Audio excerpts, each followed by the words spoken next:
Welcome to the finals of the 2026 TAT Summer Classic. The True Amateur Tournament Summer Classic Finals are brought to you by Roto Grip Bowling. Own it.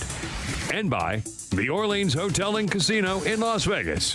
By Kegel, built for bowling. By Coolwick, official apparel merchandiser for the Storm Youth Championships. And by Sin City Apparel. Now, from the Orleans Hotel and Casino, it's the TAT Summer Classic Finals.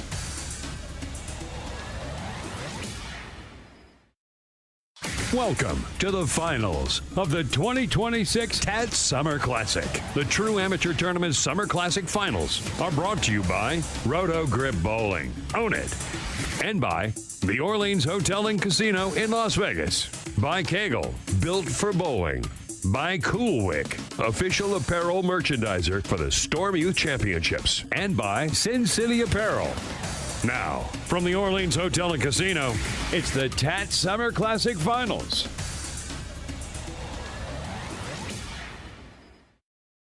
Welcome to the finals of the 2026 TAT Summer Classic. The True Amateur Tournament Summer Classic Finals are brought to you by Roto Grip Bowling. Own it. And by the Orleans Hotel and Casino in Las Vegas. By Kegel, built for bowling. By Coolwick, official apparel merchandiser for the Storm Youth Championships. And by Sin City Apparel. Now, from the Orleans Hotel and Casino, it's the TAT Summer Classic Finals.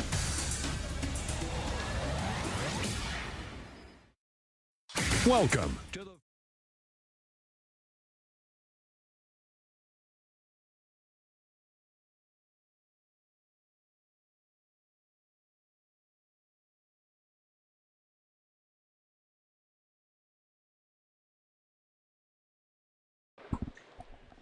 All right, good morning. Welcome, everyone. My name is Blair Blumenscheid, and I am joined in the booth by Chris Schlemmer, Roto Grip Brand Manager, and we are coming to you live from the Orleans, where we're excited to see all the bowlers who have made it to the Sunday finals, right, Schlem? Here at the TAT at the Orleans, we are off and running here for the finals. That's right. Where at the end of the day, someone will collect 25,000 smackaroonies and have the potential, if they are so in the pot, to, I think, Jamie, was it 107,000 or something? Over 100,000. Yeah, it's over 100,000. Yeah. And that we'll get to that when we get there. You got to throw some strikes to earn some portions of the pot. But anyway, the potential's there for somebody to walk away today with over $100,000. And yes, it is a handicapped amateur tournament, not a professional event. It is, yeah. There's a few divisions. We've got 5 of them. We have a 50-plus senior division, which is handicap. Yep. 190 to 215, 189 to 170, 169 and under, and then the scratch division. And then there's the Schlem division. The Schlem division, which I love is it. break 100, hit the one in the front, don't foul, don't fall in the don't fall down. face first in the gutter. Perfect. Because I've done that before. I love it's it. It's not fun.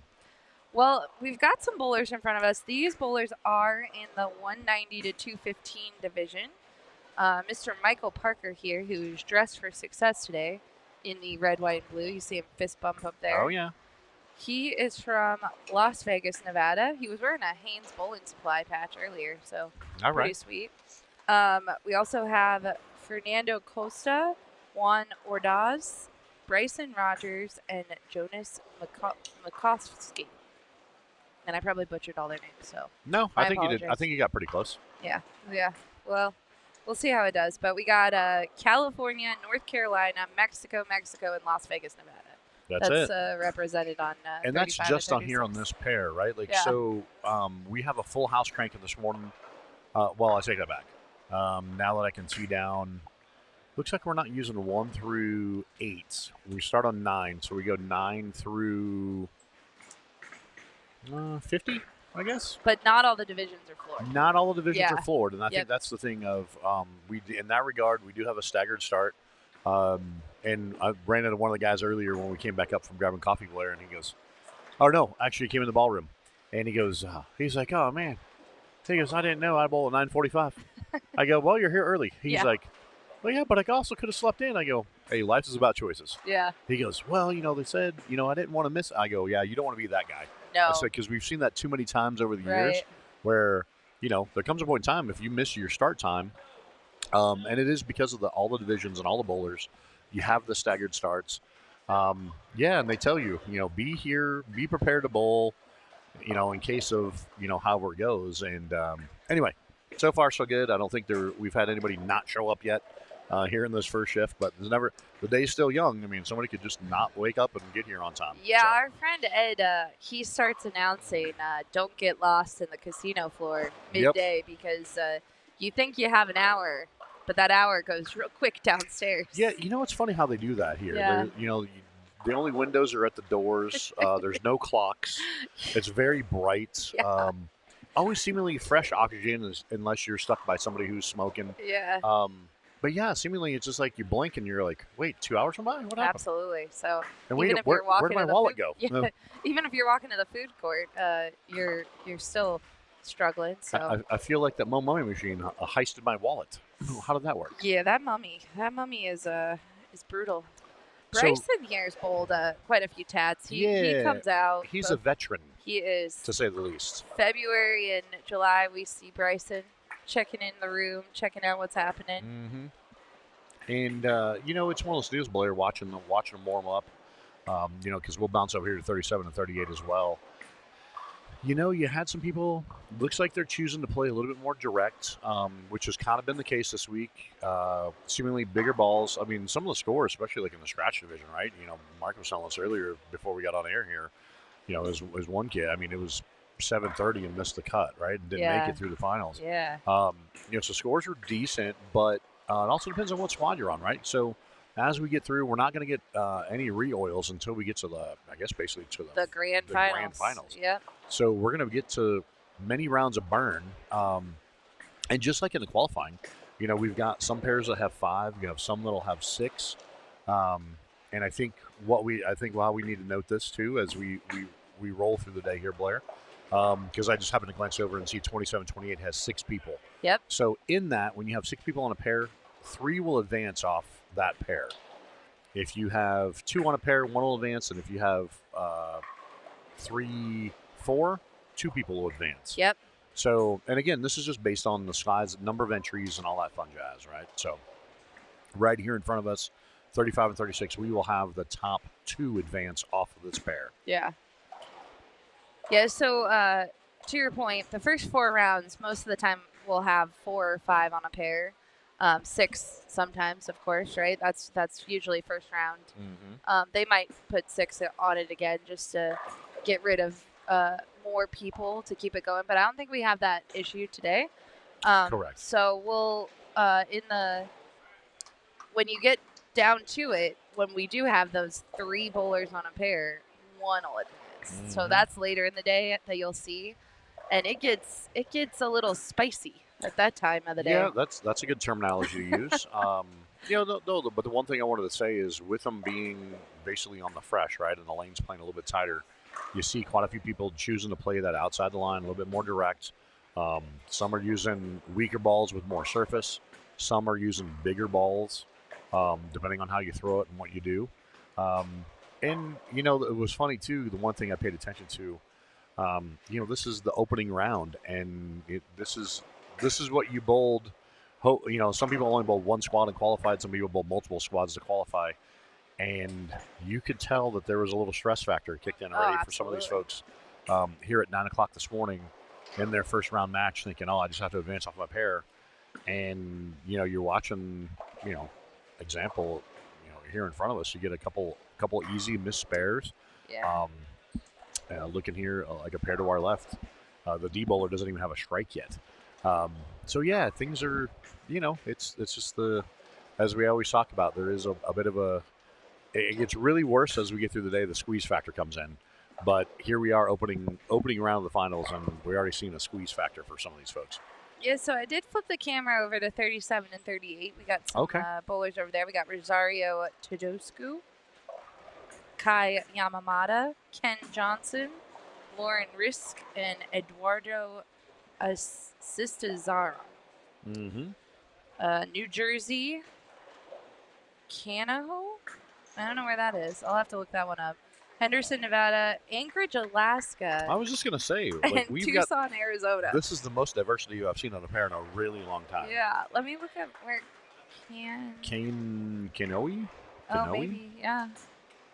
I'm gonna- Hawaii. Okay, We got that's one of Hawaii. the islands. So Okay. Hawaii and Alaska represented on 3738. West Coast. Let's go. Yeah, interesting. Okay. Yeah. So we'll see some bowlers. We'll see some ladies. This also 190 to 215 division. That is correct. Yeah. And someone in the chat did ask, are we going to go to different lanes? We are stationed in this bay, so you can kind of see from 37 to 39 and 40. But that's kind of our viewing. Yeah, and this is our pleasure. annual plea and shout out. If anybody has connections to the Visa Skycam people, we could use a Visa Skycam in the settee, run it on a cord, and we could run pair to pair if we had it. Unfortunately, at SPI we do not have that power. Hey, this is a free broadcast for you this morning. Absolutely. Enjoy your viewing pleasures. And We're going to get as many pairs. Yeah. We only get we're a solid 2 camera setup, right? Like Yeah. our job isn't live streaming, but again, if somebody wanted to, get Visa gift it to Skycam us. Yeah, and sure. get us some cables and some 4K cameras, we'd be glad to float to any pair you needed. Yeah. Hey, I'm happy. The Orleans has upped their Wi-Fi in this building, which is fantastic. We've got an outlet. If you go back to the way we used to stream here, it's improved dramatically. Yeah, we had to wait till sundown, and then we had to get to the third shadow of the fourth tree. That's right. And once you see that fence post, there's an outlet there. Yeah, and shout out to the Orleans. They are working on making some upgrades in this beautiful facility. I think I'm in one of the upgraded rooms. You did not get the luck of the upgraded room. I still have the same room the same kind of room they had when they opened. However, in 1872. If you check in and visit the Orleans, I think you'll notice a difference if you haven't been here in a minute. Yeah. And they're working on the renovations. They're happening quickly. They're doing it, and they got some stuff cooking in here as well. As you see, there is talking to Daryl Smith here, the GM, the co-cheese here. They are getting new lane service here, I think next year, I believe. Yep. So that's going to help things as well. But here, they're taking over. We're on 3738. We have the front, knock on wood, front 5. I wasn't saying anything. You're brave. Filled frames. I'm like, it's early. Why not? We'll just throw it out there. Okay, all right. We're just jumping. We're going all in. Feet first, head first. That is our belly flop, however you want to put it. Bowler from Hawaii, Kai. He is the front 5 over there. All right. So, visiting beautiful Las Vegas, where it's 110 degrees in the shade. But yeah, looking at some of the pairs down here, farther to the right that are just off camera, right? The same kind of thing like we talked about. You've got a couple of pairs where just on 39 and 40. Nobody has a double yet on that pair. So it's going to be an interesting morning as we roll through the rounds, we roll through the different groups, and we'll just see how it all shakes out. And I really thought that one. Big Mike there. I was wondering if that was going to channel surf, and it 5 surfed. Yeah. It came back to just enough to get 5 through the middle. Yeah, as the day goes on, things seem to hook a bit more, and you get a little more forgiveness. But like we were talking to our friend J.C. Kramer, whose daughter made it earlier before we jumped on the broadcast, and he said the fresh has been, as usual, right? But this tournament, especially fresh, has been the toughest. Yeah, and the deal. I guess last night, a couple of bowlers we had mentioned already this morning that they felt they maybe felt a little bit tighter even last night on the fresh. Because there was the Desperado squads at 7 and 9 p.m. Yeah. For those who had not qualified yet, you were still eligible to bowl one of those squads to try and get in. They felt that they were a little bit tighter. And again, that just happens over time, right? And we've talked about it before in past broadcasts. When you finally eliminate the house memory with the lane getting stripped and reoiled enough, you start to then develop a new memory in the pattern. I think that's finally where we're gotten to, right? Because throughout the week, early in the week there were some different events, and the last couple days we've had the pattern run a little bit more. So that's where we're starting to see this play just a touch tighter to start. But as we talked about with all the bowling, and as we go round for round, they're just going to start opening up, and then you're going to see those who can move in and curve it will do so. Absolutely. But right now, man, I think the play here is straighter is greater. I did jinx our guy over here on 37-38, but he did pick the spare. It's all right. And it's happens. really, they got 5 people and 2 are advancing, right? So it's a 3-horse race over there. That match actually is fairly tight. It is tight. And same thing can happen here in front of us. When you look at it, there's been a couple doubles on 35 and 36, but now it's kind of anybody's ball game. And it's a matter of, I think at this point, because we're looking at, 1, 2, 3. There's already been a handful of opens here on 35 and 36. So it's a matter of connecting some frames, and X's preferably. X's are better than O's in this game. Tic-tac-toe, different story. But the game of bowling, you want X's, you don't want O's. Absolutely. We do have some friends in the chat this morning. Welcome to everyone. We got Peter Potter. We got Goodman. We got Brittany Charles. Salvatore Anthony Esposito. He bowled the TAT. He's Mr. 900. Yeah. Shout out Sam. So Esposito. Yeah, we got some friends. Shout out all y'all. Yeah, and if you are tuning in, we appreciate you watching and hanging out with us. And I know the bowlers love the support. And, this is an open tournament. There are some exclusions as far as, like, if you've had your PBA card or if you've won a certain amount of prize money. There's a long Bowled list. on a national team and yada, yada, yada. But, there's all the things. And you can find out more online at the True Amateur Tournament website. Yeah, trueamateurtournaments.com. Yeah, and you want to go and check it out because it happens twice a year. I mean, we had over 400 bowlers bowling in the finals in February on Sunday morning. So right. February is the big one. Summer is a little smaller usually, but it's completely open. It's a fun event. We have all styles, all averages, all ages. I mean, you see bowlers out here that are in the senior division. You see some ladies that have just started bowling. You see some women that have been bowling in college that come out and give it a go. Men, there's all over. To even further expound onto that more, Blair, is besides the people, we've had some people that have converted their games even. Yeah. Like there's been some people like, oh, I've been bowling for a long time, and like an injury, and all of a sudden they come back and they're like, oh, now I bowl left-handed. And so I've established left-hand average, but I figured, hey, I'd still come back and bowl a tournament because I like bowling it. Or some people that are, oh, hey, I'm two-handed now. So yeah, I've had to establish my two-handed average, and now I'm trying to do that. And yeah, but again, it's the definition is true amateur tournament, and that's where we got cooking. Yeah, and that's the thing. And we're over here again, 37-38, still kind of anybody's ball game. Again, after I jinxed my man Kai, he did go spare, and then he just opened. Ken Johnson catches you need to go apologize to Kai. Ken Johnson after this catches the over. 4-bagger, so that kind of keeps him right in the hunt there. Yeah. And we'll see if Lauren can get back on the hop here. She's had a little struggle here so early on. She's problem is she's run out of frames, so hopefully she can get something put together a strike here, right? Because you can't throw a bagger without one to start. That's right. Let's pop over to 35 and 36 for a minute. We got Michael again. Who do we got in the lead on this pick? Well, I think Bryson is I know Bryson's a C bowler, so Bryson's we're C. kind of.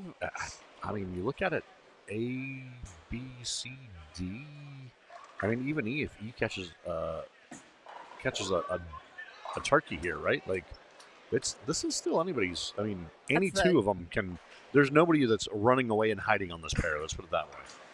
That's the glory of the TAT, I believe. You'll see it in the grand final. Someone will be off striking at the beginning, and then we'll get down to the 8th frame, and the person that was in third all of a sudden is winning, and the person in fifth is in second. I was just gonna say how many times over these last however many summers where you're like, oh, so and so's got a lock through 8, and all of a sudden next thing you know they go open, Yeah. and then they miss by like 4.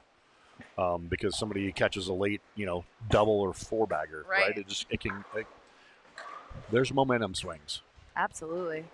And my man Kai over here gets back on it and throws a strike. So he's not still in the free and clear, but yeah, right here in front of us, Bryson stepping up. He is your C bowler on 35.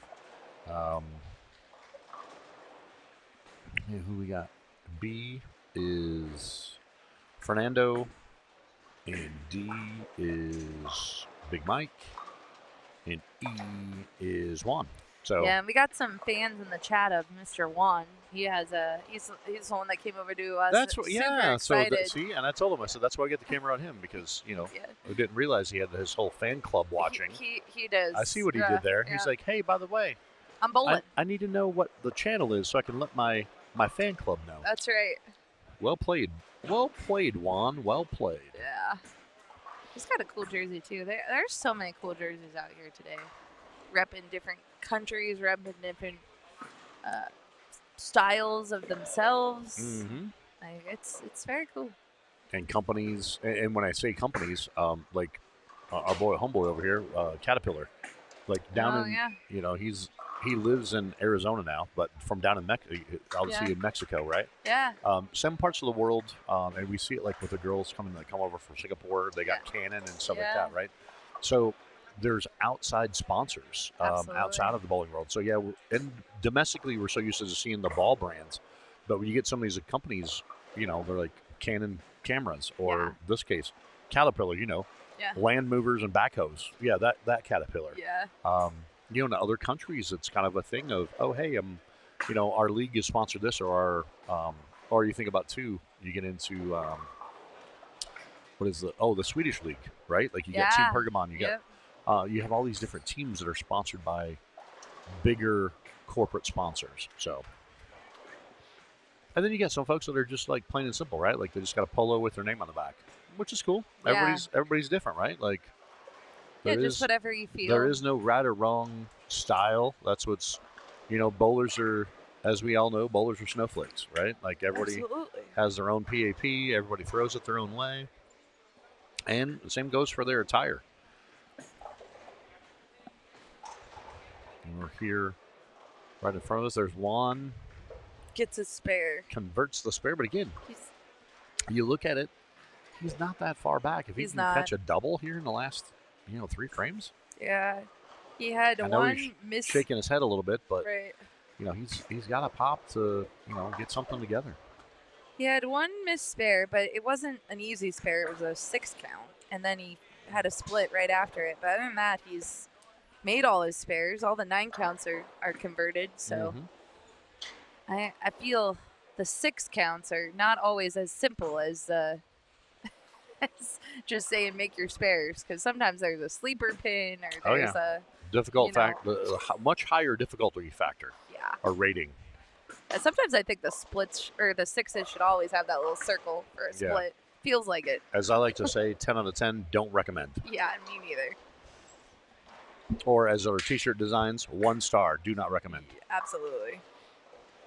It's going to be a pressure cooker over here on 37-38. Pop over there. They're almost finished, so we'll pop. You can still see. These guys are a frame ahead, so we'll get some results there, and then pop back over here to 35-36. Yeah. But Ken stepping up here has a chance to put himself in a good position. This is the pivotal foundation frame, also known as the 9th. Yeah, Ken, of course, is he's a friend of Storm. He works down at South Point, and he does. If you pull the TAT at South Point, he's the one that's helping move all the balls up into the booth. Yeah, he's doing the hard work. My man is the loading dock guru. Yeah. And you're right. He facilitates moving our stuff around that building with ease. Yeah. We couldn't do it without him. That would be correct. He is a godsend, and we're lucky for him with his assistance. And so again, the ever popular 1-2. So, after having a 1, 2, 3, a 5-bagger in there, and then all of a sudden just a bit outside. Easy to do. Mm-hmm. Easy to do on this stuff for sure. And it converts the spare. Oh, trips the 2 forward. Big Mike here. Catching the double late. Puts him right back in the hunt. All right, so we are entering the 10th frame here on 37-38. So, as you mentioned, pressure cooker on. Mm-hmm. This is it. This is 2 bowlers will be eliminated from this pair, correct? That is correct. Okay, yep, 5 bowlers, 2 will be eliminated. So, some people might say, it's great. I woke up, I came down, and I have the whole day. But most people want to keep bowling all day. So, and this is our fault for not mentioning, right? So this is we're watching the 190 to 215. They do get pins. Correct, yeah. So, but it's pretty even because their averages are all really close, right? So, 3 of them getting 11 pins. Ken and Eduardo are getting 12. So. Yeah, so 1 pin So difference, the kinda. A bowler, yeah. So Rosario, 176 with 11 pins, is at 87. Yeah. So, unfortunately for Lauren, her time is run its course, so she will be floating her way back to whale watching in Alaska because that's where everybody keeps telling me, "Oh, Schlemm, you have to go to Alaska," because I've never been. That's one of the states I haven't been to. I'm down to only like 5 or 6 states I haven't been to. That's one. And everybody goes, you have to go there, so you have to go watch whales. I'm like, okay. So maybe I have to put that on the. There you go. That's on my list of. You can chat with Lauren after and yeah, discuss. like, hey, tell me about the whale thing. Yeah. There's Mr. Kai. So got it the first one in the 10th. And he has locked himself through.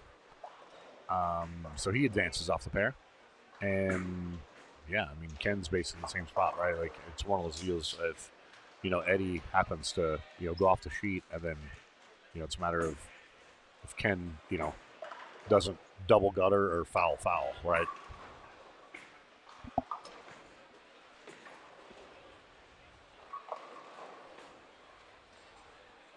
Oh, no, he's already got him locked out. Okay. Yeah, Ken and Kai will advance off this pair now. Now look at it. Oh, yeah. I don't know what I was confused about. Yeah. Like, oh, Eddie, you put it on. I'm like, oh, no, he can only get 200. Yeah, Ken is he can only get the 212 212. here. Yeah, Ken's already got him locked. Yeah. Oh, that's an unforced error right there. Opening the foundation frame for Big Mike here in front of us. We'll watch Mr. Ken throw his first shot.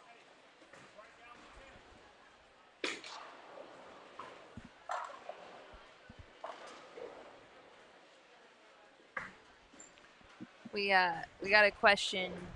They want to know who's moving on 39 and 40, and unfortunately, I didn't grab their sheet before they started.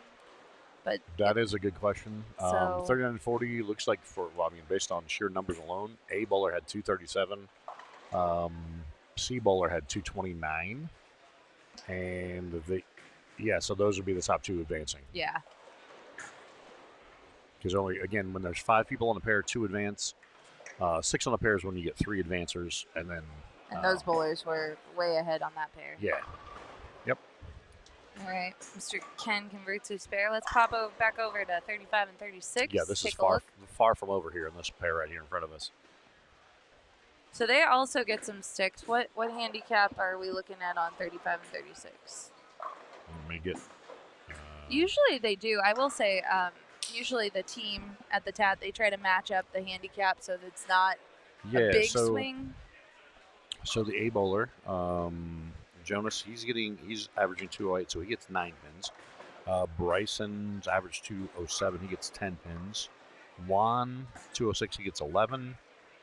Fernando is at 207, he gets 10. And Big Mike here, 207, he also gets 10. So, they're everybody's all pretty close. They're within 2 pins. Yeah, that's what they try to do in those early rounds because it is, you don't want to be on a pair where 2 are advancing and you're first round immediately. Another unforced error here with an easy convertible spare. Juan leaves some Yeah, that was a rough one. Leaves the mismakeable there. But again, it's still kind of tight. We'll see. We do want to shout out to all the bowlers that made it to Sunday. It's a tough go. We mentioned it early on. You got to bowl and qualify in a qualifying round. It's not easy. So congratulations to all the finalists. That is fact. They've earned their way here. That is right. Because there was plenty of people that, as we mentioned before, people that were here for a few days that bowled a few squads and just couldn't connect the dots or couldn't put it together, and unfortunately their run comes to an end and they travel home without making this far. So trips the 4, leaves the 9. So again, well, here we go. So Bryson, if he picks us up and strikes, the A and C tie. A gets 9 pins and Bryson gets 10. So of those two, like example, they could tie the game, but Bryson's going to get one more pin and he would be the guy. Yeah. I really like. And same thing, if depending on what he does here, Fernando. I say we had a chance to have a 3-way tie with a 188. Actually, 4-way because D could punch out for 188. True. Yeah. Oh, Bryson. No. Oh no. All right. So that changes things. Yeah. That is a simple unforced error that Bryson is going to think about all the way back home. That's North Carolina. Brutal, yeah. Yep. So now Fernando, he's going to get to 181. Well, assuming you pick it here. Well, good point. Because we've seen how many missed makeables on this pair. And, yeah, see? I told you. I knew it all along. He's going to get to 181. He gets to 181, right? Yeah. So it's going to come down to Mike here and Juan. Well, I shouldn't say that one. Juan, I think, is eliminated. He's out. Unfortunately. So, yeah, this is up to Mike here. If he can, the deal is he needs to throw the first 2. Is where we got this cooking. Yep. He needs the first 2 to advance off this pair.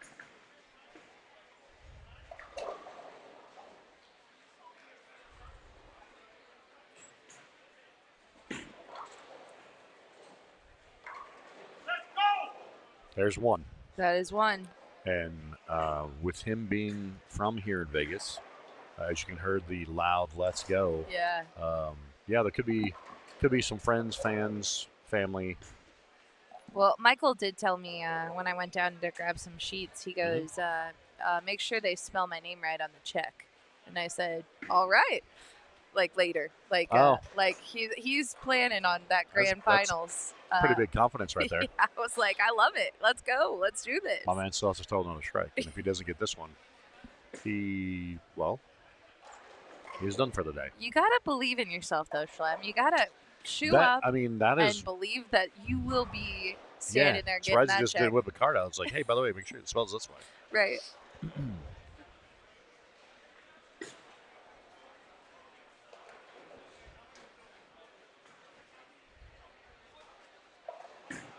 Does he like it? Oh, man. I think he did like it. Flat 10, and that is not enough. It is not. So if he converts it, he gets to 178. With his pins, he's going to get 10. He gets to 188. So A and B. So Jonas and Fernando will be moving on. And that's what we're saying, folks.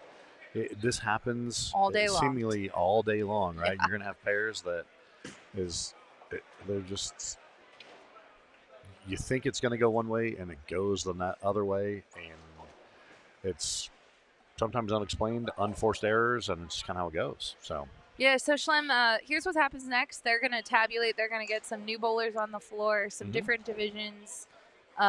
We're going to take a short break.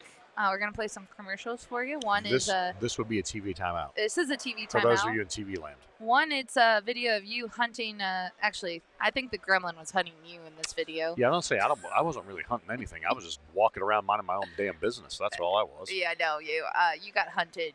So we'll be back. Hang with us. We'll be showing some bowlers all day long, and we appreciate you tuning in to watch the TAT Summer Classic Finals. See you soon. Sounds good.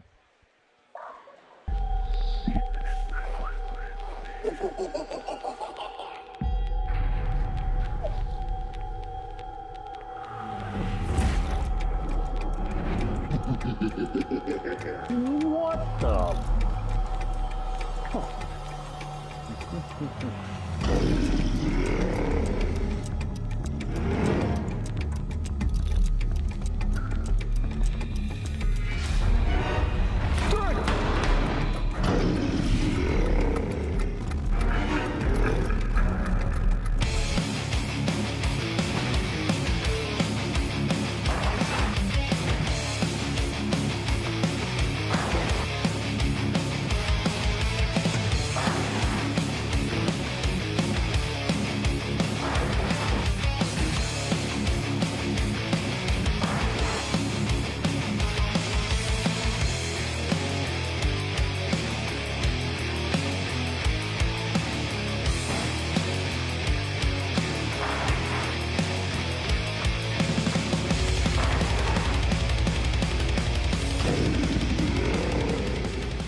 just to make a point. If you don't look good on the lanes, you won't do good on the lanes. Shop the look. Cool Wick, proud jersey partner of Storm Bowling. Everything from the Storm Black Label collection to Cool Wick Quick Ship jerseys. Each one designed to let your jersey do the talking. Cool Wick jerseys, hoodies, hats, and more. Cool Wick. Visit coolwick.com. Select, customize, and be cool. Hello, Rotoverse. This is Roto Schlem. Hey Schlem, cut. You know, this is for Hyped Up. What are you doing? Wait, what? Rotoverse, let me talk to ya. Roto Schlem here to talk Hyped Up. This ball is designed for medium oil. This ball is designed to be a step up from a hustle. This ball is designed to be a step down from your big balls. This ball, well, it's just really good, right? But you don't have to take my word for it. Let's watch some of our crew at SPI toss it down a lane and see what you think. The Hyped Up is actually the reincarnation of the original Hype. You guys probably remember those from a few years ago now. The goal, the sole focus, this whole project, reestablish HP2. Now, you know, we had a good ball. Ultimate record was good last year, but I wanted to get something a little bit different. We wanted a little bit more reaction, and so we went back to the drawing board. We took that original hyped core and we changed the densities. And I know you're like, okay, yeah, whatever. But it's for real, just like always. We had intent, we did this with a purpose. So we actually lowered the RG. So before, we were dealing with, if you guys remember, we were like 252, 36 on the diff. Well, it was too close to a hustle. So we bumped it the other way. So we took the RG down a couple more points. So now it's, instead of 252, it's 250, and instead of 36, now it goes up to 42. That's right, we bumped a little bit more, so we're in that 40 diff category. So if you like your hustles and you're always looking for, man, sometimes just not quite enough, Hyped Up. Now this one, this is VR1. It is a hybrid cover. Yes, there is texture on it. It comes out of the box sanded, as you can see. Now, that doesn't mean you have to throw it this way. You can shine it up. You can sand it more. You can do a lot of things. Just know that this cover, VR1, is highly adjustable. And that's another thing to bring up too. If you remember the original Hypes, those had VTC, same material that was on the Hustles. So, going up to VR1, we've brought up the cover stock. We've brought up the core. So, everything about this is just uppity, uppity, up. So, don't miss this one. If you need it, go get it. And again, if you need that step down ball from your bigger balls, like when your bigger symmetrical balls start to be a little too much, and you're like, oh, it's starting to be a little too early. Boom, right here to the Hyped Up. There you have it, there you are. You've seen it, we've talked about it. Now it's your job. Yeah, I did my job, now it's your job. You have to go to your local VIP shop, you have to get it ordered, you have to buy it July 10th. So that's it, that's all I got. So until next time, Roto Schlem, out. Get hyped! Get hyped!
Hello, Rotoverse.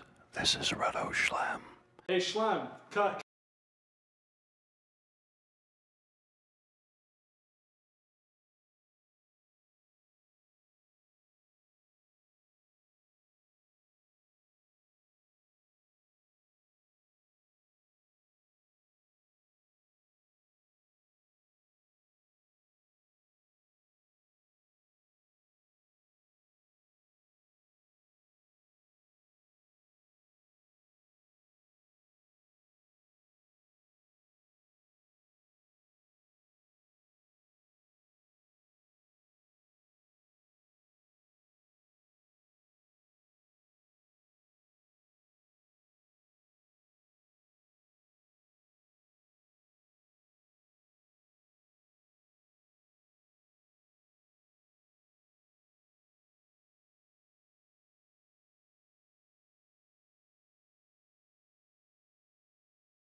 All right, welcome back, everyone. Sorry for that long TV timeout. There was some situating to be done, and one of the pairs took a while to get done, actually. Yeah, well, it was a combination of things. Yeah, they were like a frame or two behind. Then you had people that didn't turn their score sheets in, and True. then they waited for like 10 people to check in. So, yeah, we were supposed to get going a while ago, but yeah, there's just some things that happened. And anyway, we're cutting in with breaking news. We are here at the TAT, and we are on to the next round. So That's right. that is your breaking news. We are now to the next round. All right, let's start with the bowlers on 35 and 36. Let's introduce them. We got All right. Andres Gonzalez is up right there. He's from Mexico City. We got Thomas Lukashu. Tirana, yeah, I'm sure. Tirana Cochran, Calvin Trine, and Felix Tran. There we go. California, Illinois, California, Mexico. California. Lots of California on this West pair. Coast. And this is the 169 and under division. That is correct. We will have some handicap in play, but again, it's, they do such a great job. Like, they're really matching up these averages, so it's the low averages are, averages wise, we're 140 to 148 on this pair. Absolutely. So everybody's within 3 pins of in the handicap spot. Yeah, so then let's introduce our friends over on 37 and 38 a little bit. We got Robbie Quintanilla, Misty Myers, Danny Wynn, Ehrman Taylor, and Ernesto Watchman. This one we got 2 Californians in Illinois, Chicagoland area, Fruitland, Idaho, and Gallup, New Mexico. Also 169 and under. All right. So that's what we got cooking. Right, that's the bowlers who are cooking. Those are the ones shaking here on the pairs in front of us. Absolutely. Looks like and yeah, as far as going to Blair, the size of the squad, let's see, 1 through 10. Yep, same as before. 1 through 10 is off. The first active pair is 11 and 12.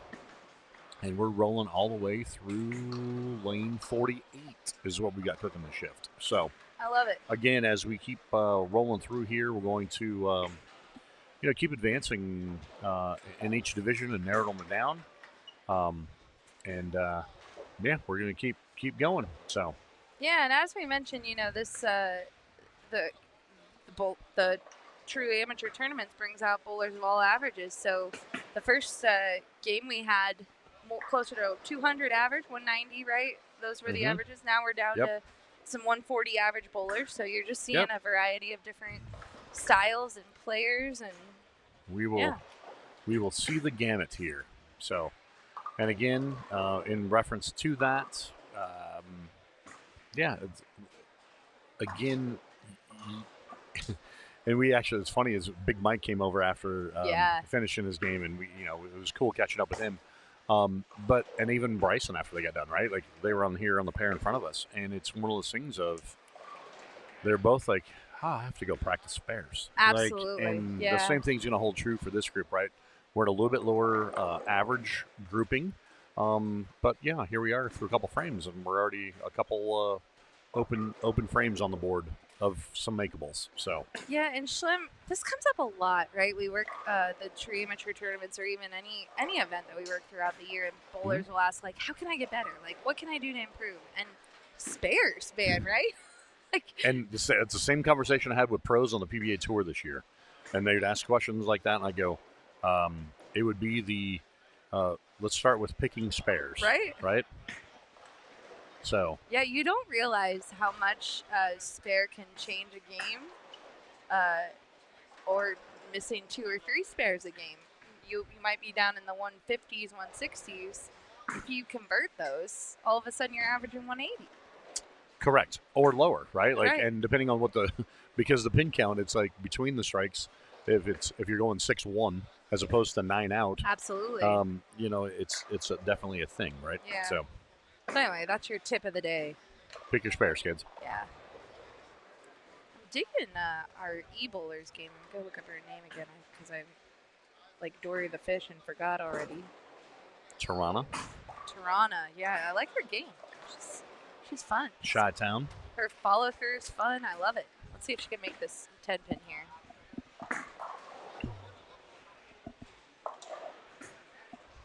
And as we mentioned before, folks, we've got 5 on this pair, so it means the top 2 will come off of this pair. That's how many will advance. Same thing we have over here in 37-38. We have 5 bowlers, so therefore 2 will graduate off of that into the next round. She got her spare, by the way, folks. And actually, you know what? Looking around, Blair, it looks like every pair of this shift has 5. Oh, there's a 6 over there in 43-44. But most every pair has 5 on a pair, so it's going to be 2 advancing. 43-44, not sure what that division is, but they will have 3 coming off their pair. But okay. Oh, I took a picture. That one is. no, it's all the way up 43 and 44. That's way sorry. down I there, thought you said right? 33. No, sorry, my bad. Sorry, Dory the fish over here. Yep. Yeah. So watch Andres here. 9 out, 7 spare. Looks pretty good. Yeah. That was a good shot. And gets the Yeah. strike.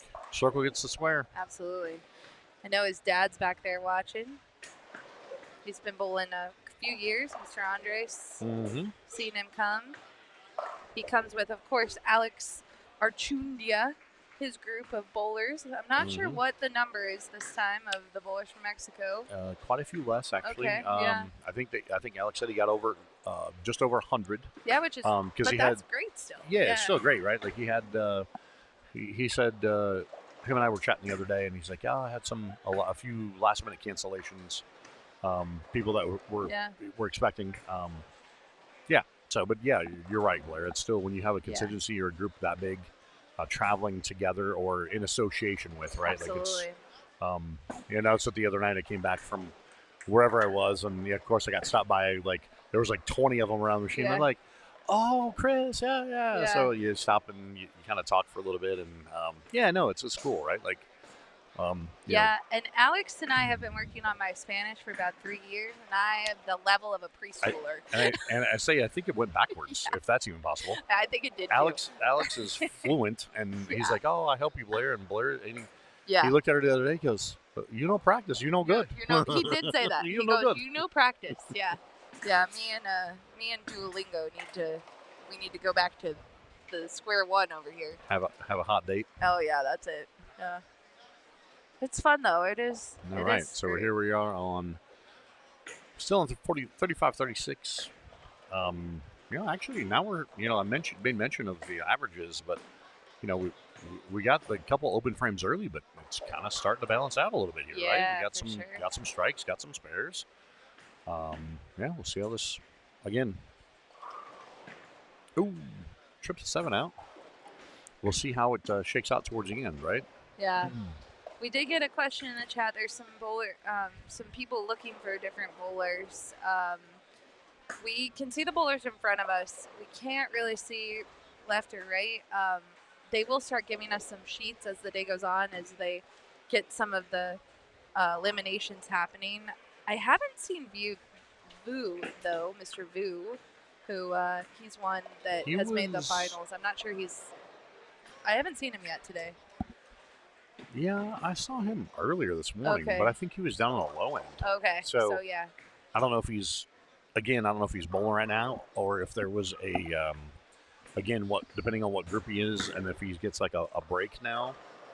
You know what I'm saying? Like, I guess that's what we're just trying to figure out the scheduling.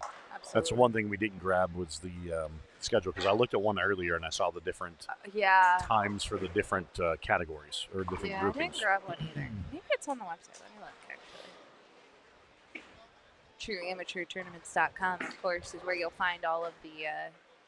oh, look. Wait, here it is. Results. Does it have the time? The squad time deal for each division? Yeah. Yeah, so squad 1 was at 9 a.m. That was 170 to 189, 190 to 215. So now we're in squad number 2. And we're looking at 169 and under, 170 to 189, and 190 to 215. Okay. So senior and scratch are off the squad? Or are they bowling right now? They're off. Yes, they're off the squad. They'll show back up next round. Gotcha. Yep. They're Yeah. Yeah, they'll be back. They'll be here Okay. for the first time. I don't think they bowled yet. I think their first round will be next. But senior and scratch are usually the smaller divisions. There aren't Yes, as many those bowlers are in those. those do have the fewest participants. So, all right. Blair, what do we got? You want to pop on over? What do we got? 30? Are you on 37, 38? I am Or- on 37. Oh, 38. perfect. Yep. So Look at you go. You're already ahead of the game. I'm ahead of it. That never happens. Let me get. Your handy dandy name list. Yeah. Our technology-driven.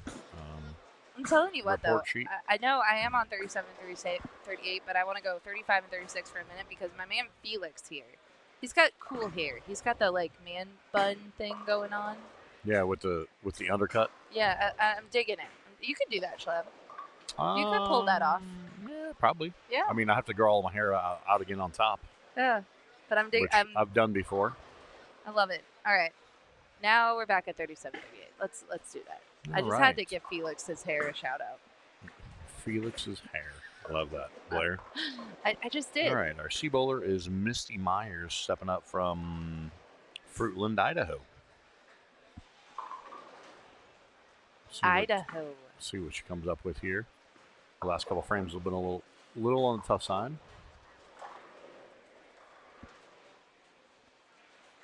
We did get a question real quick.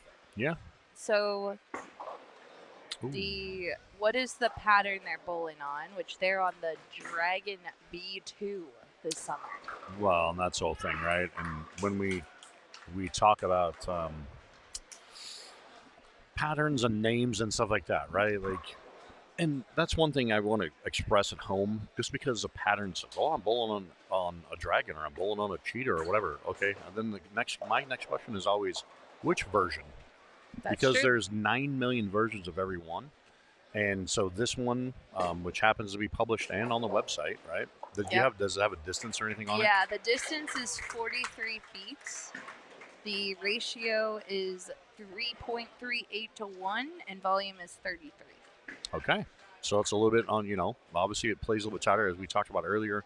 A lot of players are playing a little bit more of a direct line with bigger balls to start, which was a commonality through the bulk of the week on the first couple rounds, right?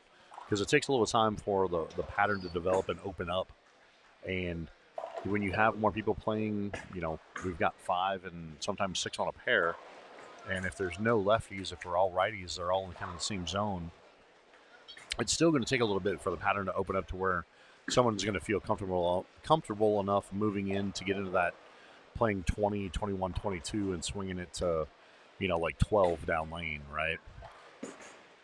So Yeah, we're for sure. we're still in that direct zone, more of your traditional, I guess we would say, down and in, playing the track area or just left of it if you have a little softer speed or higher rev. But haven't seen anybody really, there's nobody we're watching right now within eye distance that's like, oh, hey, we're just peeling it from, 4th or 5th arrow, right? So Yeah, no.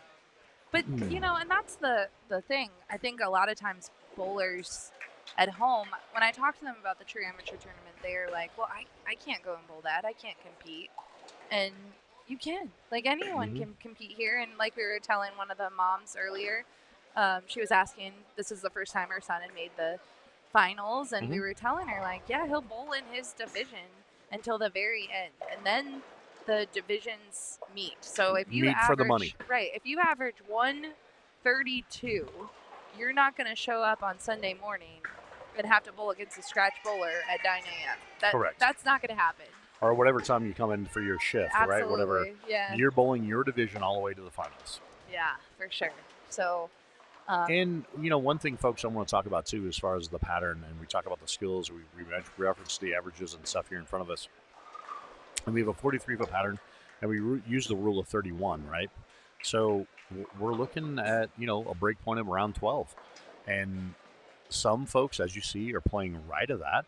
And again, there's no right or wrong way to play these patterns.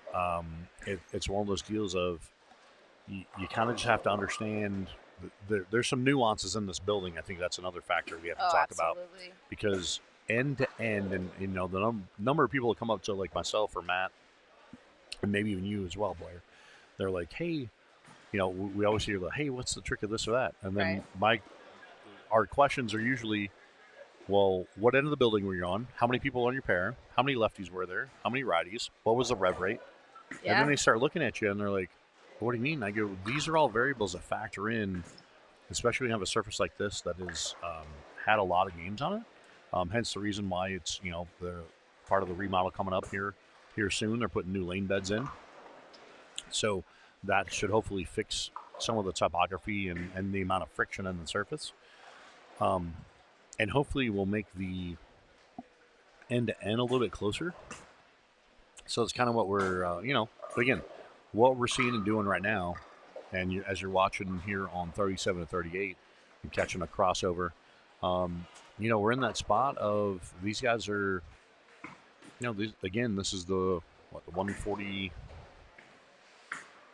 Get my handy dandy sheet back out on my phone here. Sorry about this, folks. 169 and yeah, under, the 169 and under. Yeah. So, I mean, we've got a 130 average. We've got a couple 145s, a 140.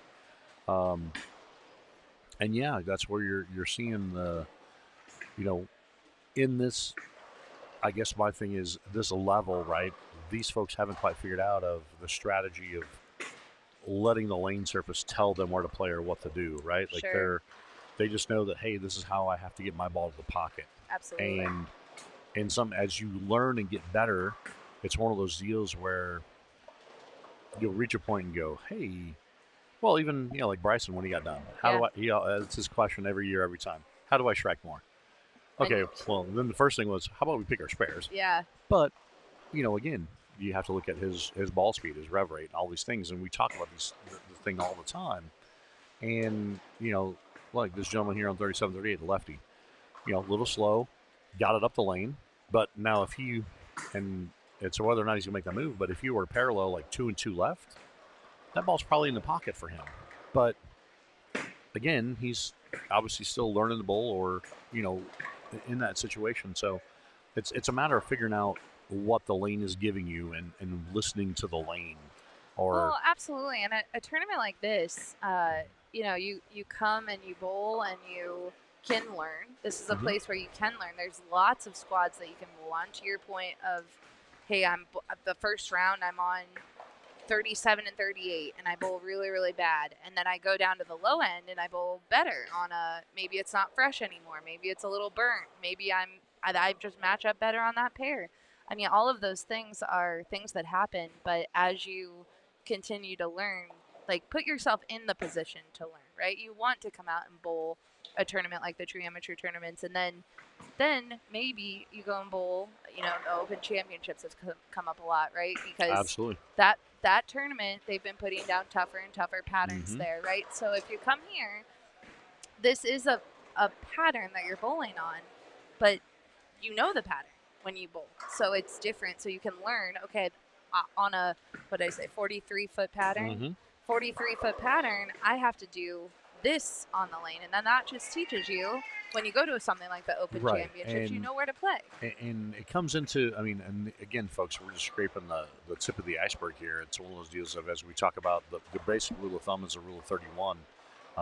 Taking your pattern distance, subtracting 31, and that kind of gives you a generalization of your break point, because we haven't even got to the other, there's so many other variables, and I've had these conversations this week with people, and then all of a sudden it's like it's overwhelming, because now it gets into, okay, well, what types of oil are they using? What's the machine speed? Are they getting the back ends clean enough? All these other things that go on top of it. And at this time, what we're doing right now, this is you just need to know we got the dragon pattern. This version of the dragon pattern is 43 feet. Correct. Right? Like, we've had dragon patterns on the PBA tour. They're different. They're not the same, right? So correct. I think people just need to understand that. And, as we watch them grind away here in front of us on 35 and 36. Yep, I'll switch over. There is a double on the board for our C bowler. But again, with all the handicap involved, this match could go any number of directions, because we're talking a higher pin count in that. Let me get to it here. No.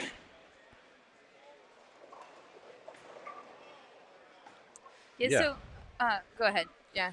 Yeah, so as we talked about before, right? Like this group right here in front of us, the 35 and 36, the A bowler is going to get 57 pins, while the E and D bowlers are going to get 60 pins. So, again, you're adding that to what you're seeing on the board. If you can see it, it's really fine and small, I know, but Yeah. We did have a couple of questions, and I do want to clarify. We did have someone ask, what's the urethane rule at this tournament? Is there 78 or? yeah, the rule has been that it is using the 78 rule hardness, and so there have been some people using urethane balls that fit in that category. But again, this pattern. Oh no, actually, I take that back. No, because we had the one kid, the one that used the pink urethane. So it's just a regular urethane is optional, meaning the original baseline doesn't have to be the 78. But with this type of pattern, urethane, and the one kid, the one lefty, Tony, used the urethane ball on his one squad that he actually did make it on. He caught one of the pairs. He was down there by the desk kind of thing, right? So, yeah. So it's just a... Yeah, the only... Urethane hasn't been conducive, let's put it that way. Right. Even though they're in play. The only bowling ball rule is that balls are not allowed until their world release date. Correct. Right. So... yep. So, like this week, we had Transform and Hyped Up. So it's one of those deals where we had to... those balls were not eligible to be in play until Friday. Yeah. All right. So we had a couple other comments. So just want to clarify, which I wrote a comment, and I hope this clarified it. So basically, the way this works today is bowlers in their division will be randomly sorted out to different pairs by their division. Right, so correct. On 35 and 36, we're watching bowlers who are in the 169 and under. Right, and 37, 38 is 169 and under. Yep. 39 and 40, 170 to 189, yep. and then 33 and 34 is 169 under. So they are, all the divisions that are floored at the moment are spread throughout the house. And like we said, the TAT team here, I mean, Jamie McWilliams and his team, they're working so hard in the tournament office to get not only the bowlers on the floor quickly so that it keeps moving all day long, because no one wants a lot of downtime, including the tournament team. So they're doing a great job there, and they cut checks immediately as soon as the cashing round is done. We did get a sheet of all the bowlers who are bowling, so I know we had a couple questions. I'll check and see if the bowlers are on the floor right now. And then I just want Kevin Herbert here. He said he bowled his first TAT in February, and he'll be a participant for life. Said, so well run, fair, great time. Wish I was there for this one, but thanks for sponsoring Mr. A Bear, what it is, my dude. Yeah, so lots of... we grew up together back in St. cool. Louis. Yeah, very fun. I know he came out with Al Brindley and the crew, I know in February. Yeah. Some of the St. Louis guys came out, so... Yeah, I think there was just a lot of stuff happening. Vic is in the chat, too. He said he missed this one. He's always here. Yeah, all right. Yeah, that's one of those deals of, again, with the schedule and with the 4th of July falling on a Saturday, right? Like, that was the thing. Yeah. You know, because we all know between the qualifying rounds and then you've got the late 2 Desperado squads on Saturday, it was hard to, Jamie's looking at it going, okay, well, I'm going to do that. And then people are going to miss fireworks and the festivities here in Vegas. So bumping it off. And, it's just one of the, plus it's the 250 celebration like we talked about too, right? There was a lot of stuff going on. Lots of things everywhere. So, it's kind of the shuffle and difference here. And she, just missed that spare. All right.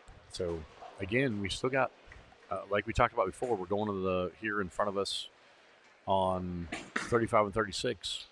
It's kind of a pressure cooker, right? Because the pin count, who's getting what number of pins, it's all going to depend on who can perform here in the 9th and 10th. That shot right there is pretty good. Trip's a 4-pin. Yeah, and 35 and 36 is they're a little ahead of 37, 38, so we'll stay on this pair. Just Okay.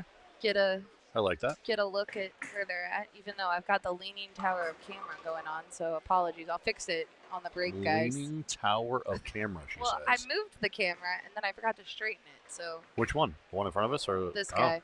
The one's right above her head. Yeah. Perfect. Yeah, my bad. She was Just a little occupied. lean. Oh, just a bit outside. A little channel surfing here on 3738. Well, we were having a good combo, like you mentioned earlier. It was fun. All right. We'll see if Andres here can.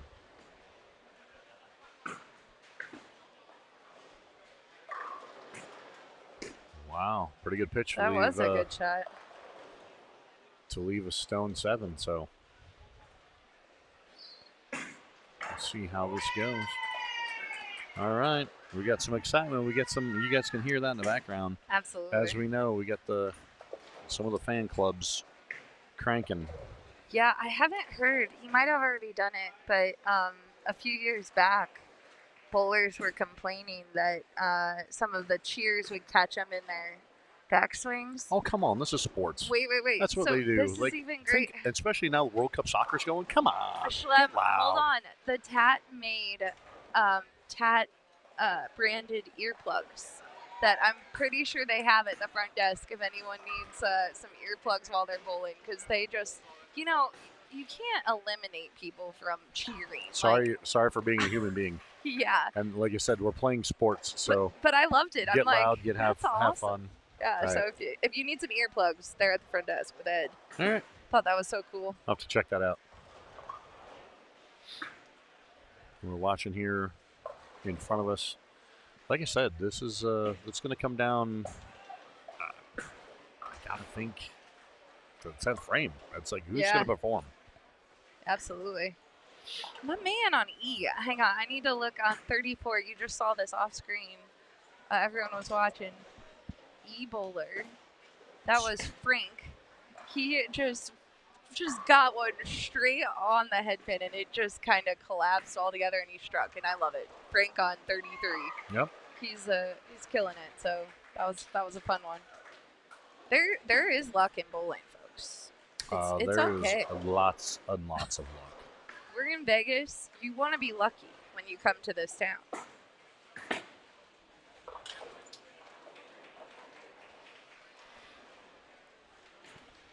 All right. We're getting sorry about that. Getting Toronto here. She's in her foundation frame on 35. Does she like it? Pretty good pitch. 10 back. It was a great shot. So looking up the board, I mean, if she happens to put them all together, she's got 159 left. I don't know that's going to be enough based on the others on the pair. So yeah, we'll see how this shakes out. But does that stay online? It does. Flat 10. Yeah, so Tisha Haynes, one of the other awesome tournament team representatives at the TAT, she brought some sheets over for us so we can see the bowlers. We did get a question about who's left in the scratch Sunday. division. Holy sheets. Yeah. The scratch division hasn't floored yet, so there's a lot of bowlers left in the scratch division. They're all going to be bowling next round. Say it's the next shift, right? Yep. Because I saw someone bringing their balls in already, so Yeah, that's we'll gonna be have that scratch crew. and senior. It looks like 29 bowlers made the scratch division. Okay. I'm not going to read them off, folks, so sorry, but we'll see them. We actually won't see them. I think we're going to actually watch. Oh, okay. So he missed that. So he's got senior. 168 on the board. Let's see here. Sam, So if you're looking for someone specific in the scratch division, I can let you know. So Felix shoots 168. He gets 57 pins. So 15. Perry 25. Okay. I know.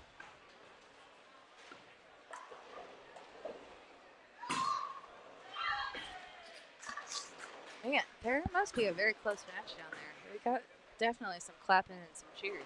I don't think it's that close. I think it's just They're just fans. morning happiness.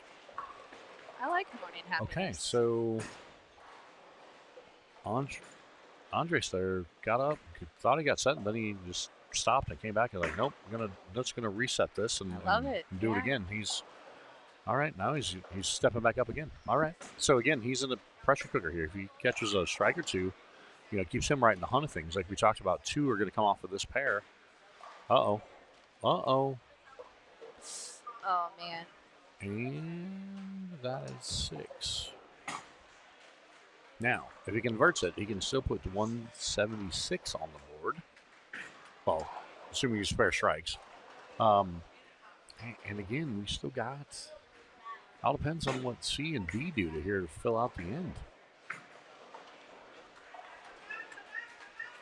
Yeah, you mentioned the pressure cooker. I want to say I don't want to say this is true, but I think this is, if not the first time, one of the first times Andres has made it to Sunday. Okay. So it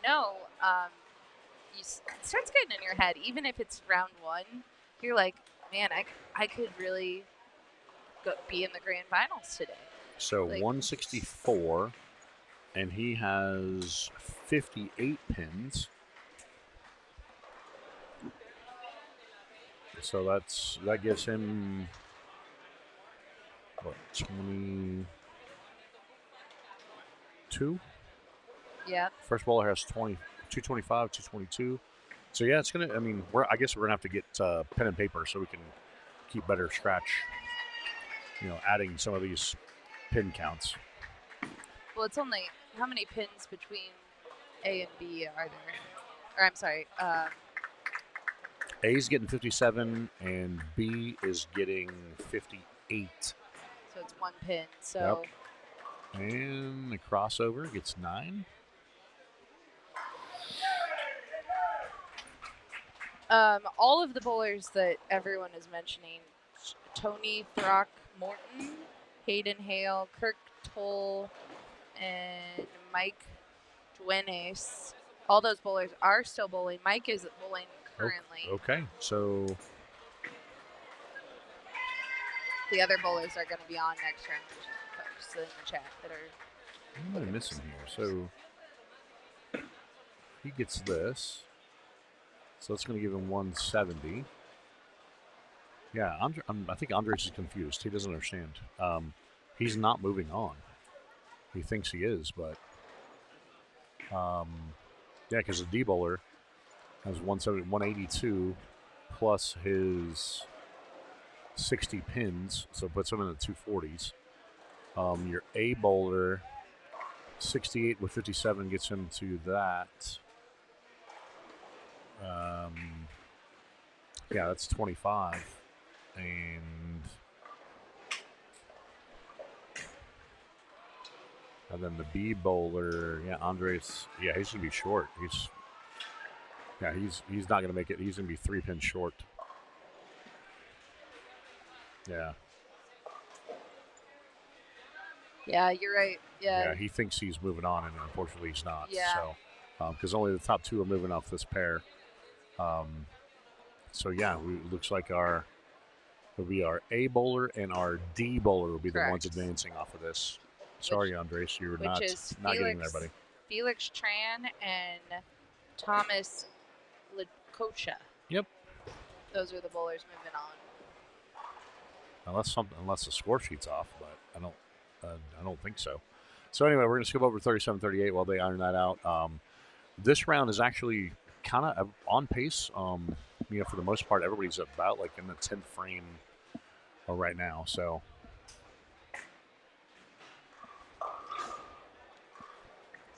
flip there. So what we got cooking on this pair? 37-38. Yeah, so everybody on this pair is getting 60 pins. So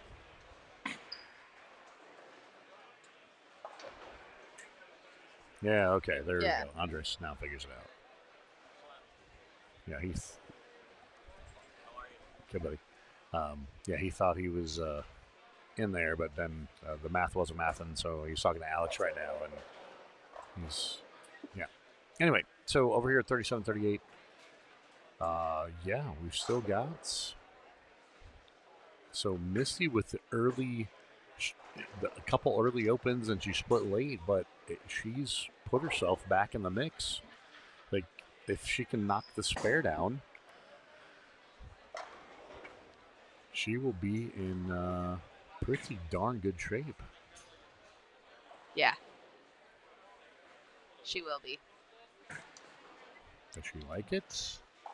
Looks good. She converts. All She's right. got good fundamentals, too. Yeah. Stay in balance, the foul line. It's the key. I like it. Fruitland, Idaho. I don't know. Not exactly familiar where that's at, but No, neither. I don't know if Let's it's do a little Google middle, machine. north.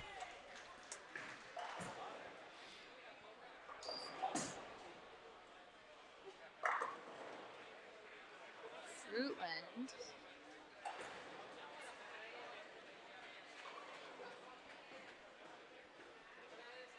It is. It's looking north, but I could be wrong. And she gets a strike, so she puts 167 up. And with her handicap, she gets 60 pins, so she has 227 on the board.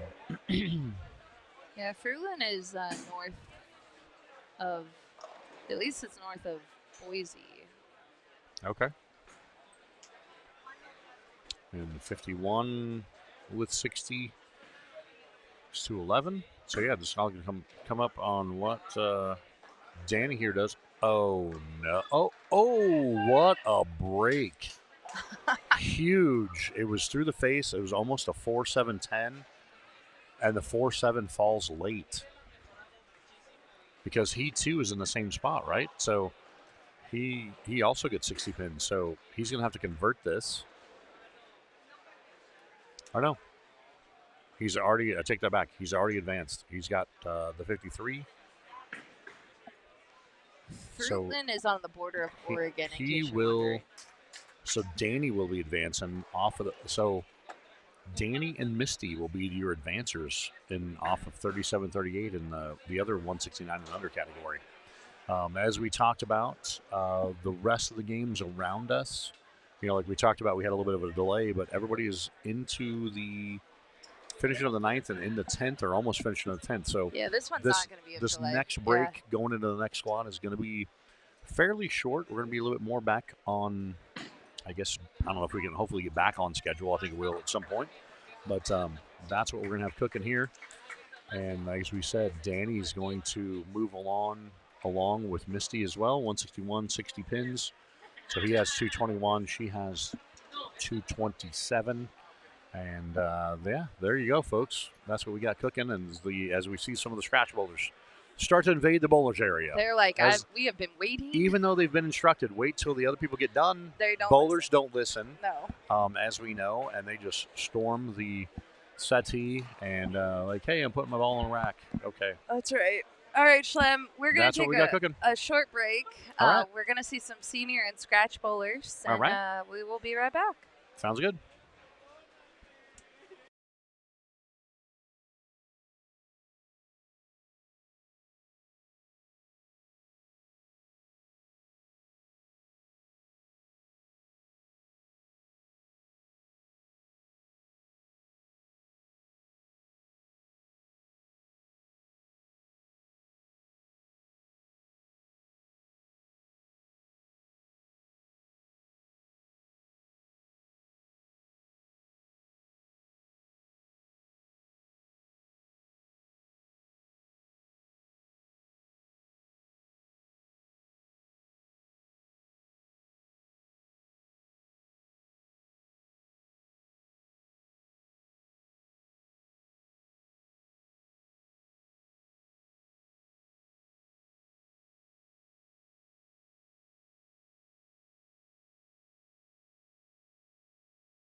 What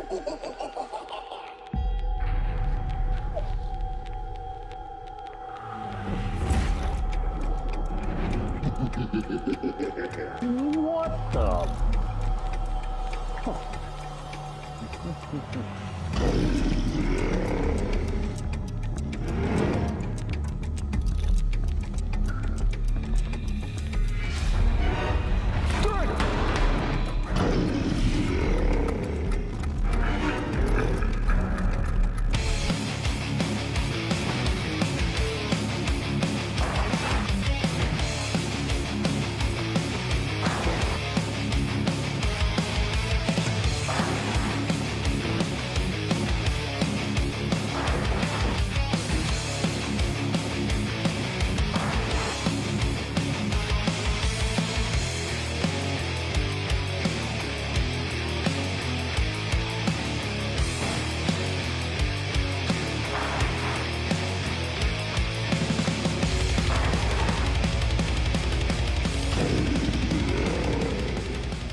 We back.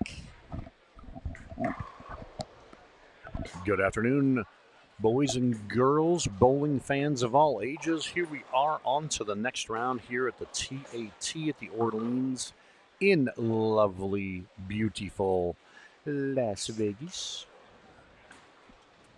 Las Vegas, Nevada.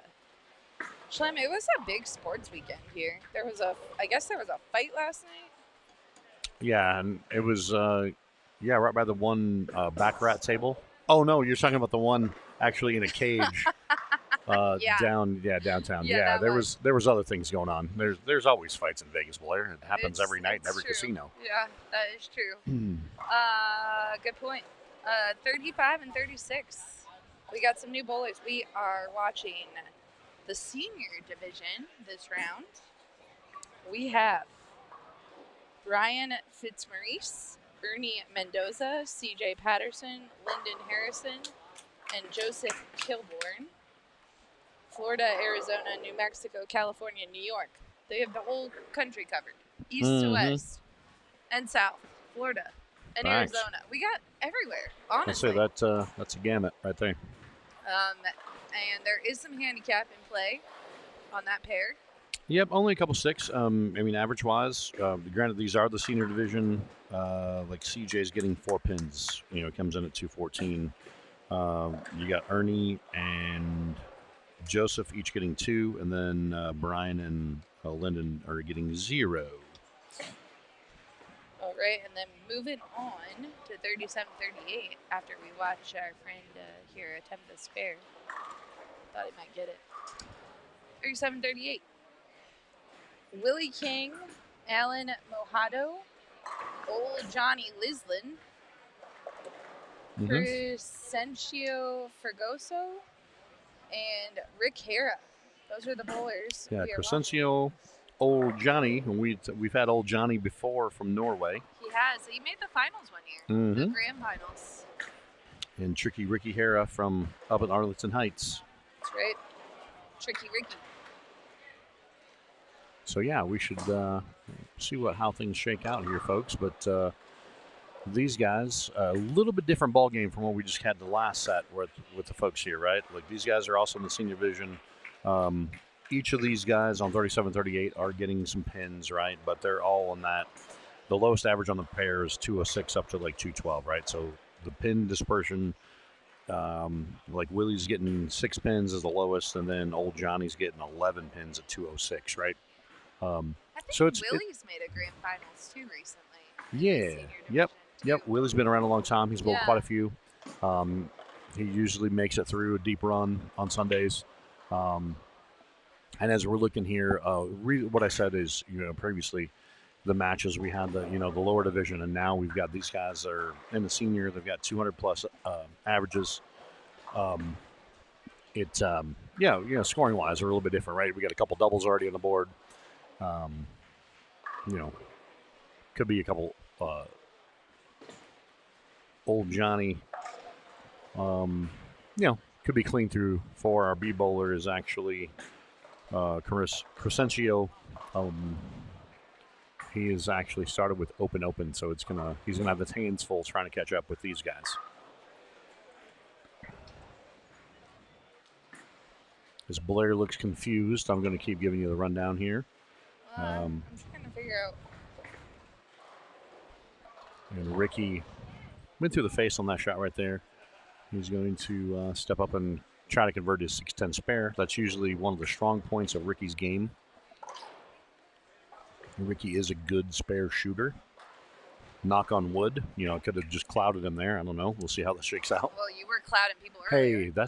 Hey, I learned that one from one of the best clouds ever in Del Ballard. All right, I know. Oh, me too. I did learn. And Tricky Ricky converts a spare. So, we've got 4 of the 5 clean through 2. So, we'll see how this shakes out.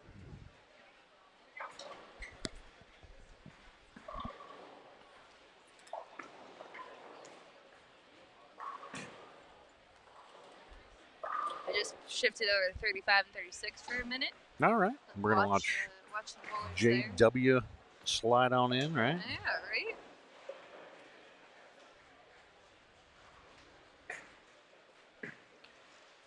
which is also Joseph Kilborn. He's from Saranac Lake, New York. He's a guy from New York. Willie got the front three over here to the pair to our right. Yeah, we'll see if CJ can keep things rolling here. Yeah, it looks like JW there. He got a little like dust or something on his shoe. He just took a towel and wiped that dust off. Never know. Yeah. Never know what you'll pick up. Never know. Yeah.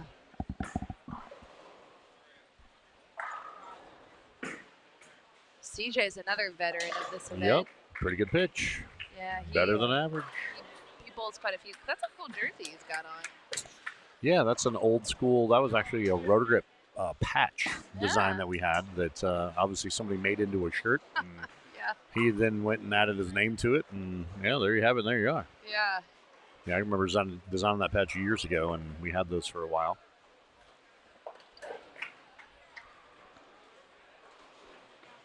See if Mr. Harrison here can get back on the good. He started with a split, caught a strike, so we'll see if he can double up here in the third. Is he going to lay there? Through the face. Yeah, so I got to say, Blair, I think this is the first lefty we've seen on this pair, actually, now that I think about it. This is the third round, and we didn't have a lefty in the first two not on groupings. 35 and so 36. Yeah, there was one on 37, 38, but... So yeah, he's gonna have to navigate that too, right? So that part of the lane has not been touched. Oh. And no one's really been far left, so it's rough break there for Brian from Florida. There, he's started with spare and then split and split. So another one's got to work. Not say never, right? Because it's early. We're only in the third frame. We've seen stranger things happen. We did have a question. These are seniors. These are the days. This is not all the seniors. No, definitely not all the seniors. Yeah, there are more in the field. And the results are, I don't think they're posting them live, but they will be posted on trueamateurtournaments.com after the conclusion of the tournament. Correct. If you are looking for a specific bowler, I can let you know if they're still alive because I've got some sheets in front of me. I'll say Tisha Haynes just brought over did she bring over you the updated everything? I know you had confused looks on your face. She brought over a lot of stuff. Yeah, that's why I was trying to grab them and she had them fanned out. And I'm like, yeah. Okay, there's a lot to grab there. Yeah, so, I can kind of let you know what we got cooking. All right. I believe she brought over next round. I think that's next round. Next round. Okay. Yeah, I'm going to go with that. Ooh, another popcorn 710. Oof. Another 710. All I had to... Here's that transition we've talked about, right? And and actually I've already... there's another one down there, down the low end. So, if I had to guess, that word transition's coming into play at this point in time. We've got that many 710s just magically popping up at once.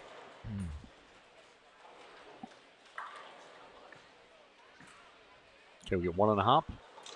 And no. No hop. All right. No bueno. He is not pleased. He's like, really? That's how the lanes are going to treat This is what we're doing now? This is what Vegas is going to tell me on a Sunday morning. I get up here. Oh, it's still morning? Are noon yet? It's got to be close. Good point. It's not noon. It's 11:54. We're still in the AM. Okay. AM. Still the AM. All right. All right now. All right now.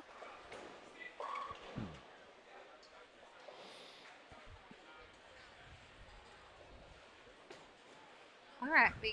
Let's see what we got. Okay, we got a question. Yeah. Kirk. And pretty good pitch. CJ starting with the front three. They're on 35 and 36. We're watching Tricky Ricky stand up, or he's waiting for the guy next to him. There we go. Rick Hara stepping up here in his fourth frame, looking to double up. And again, we got a kind of a pressure cooker going in this pair with those. You've got 4 to the 5. They're basically even. Yeah, it's a pretty good pitch. Fist pumps it out. Strike, spare, double for Rick Hara, keeping the pace. I'm not confident, but we got a question about Kirk Toole, Okay. and I think he is on 41A. He is 41A. I think so. Okay. I mean, I can see it from here if that's what you're asking me. No, I think it is. I think it's I think he's 41A. This sheet says he's 41A. Unless it changed, he's 41A. So we got someone wondering about him. Yeah, so he's got spare, double. Yeah. And is currently leading that pair through 4 frames. Correct. If that helps. That's what we got for you. For whoever's wondering. Techno Sloth, 1391. There you go. There you have it. There you are. A username like that. Techno Sloth. I love it. All right. We'll see if Willie here can get back on it after the 9 spare. Does he like it? Pretty good pitch. 10 back. Ugh, I liked that. Slick Willie. I liked that. My man one. keeps it in play. Like you said, he's a veteran. He's tends to make it here to the finals each and every year. Yeah. And it's it's always fun with him, right? It's always he comes up and he gets down. He'll be like, Schlem, I caught one of those pairs. And it's one of those things. He knows this place really well, and it's always he just kind of knows what's going on, right? Like it's like, oh, I bowled a decent game, but I caught one of those pairs. My ball just didn't do the right thing, and he's happy, collects his money, and moves on. It's CJ through the face. That's not good for the home team. I'm going to go out on a limb here. Yeah. If I was bowling, I'm not wanting 35 and 36 to be my draw. No? I'm not loving what I'm seeing from just watching it all day long. Okay. But, you never know. Could be a fine pair, and could have just been the way the bowlers broke it down. But I was going to say, we've had other variables. You think about we had the mid category and then the low category, and now we've got the basically senior scratch-ish kind of thing. So, yeah, we've seen the gamut of bowlers playing on this pair. So it just looks a little tricky. It looks like you're not going to string some strikes on this pair. Yeah, we'll see. But you never say never, right? Like never say never. Anything is possible. I'm just saying. Especially in the game of bowling. From my seat here. And is Allen going to convert that? Yes, he does. Washes out, picks it up. Oh, man, here we go. Here come the strikes.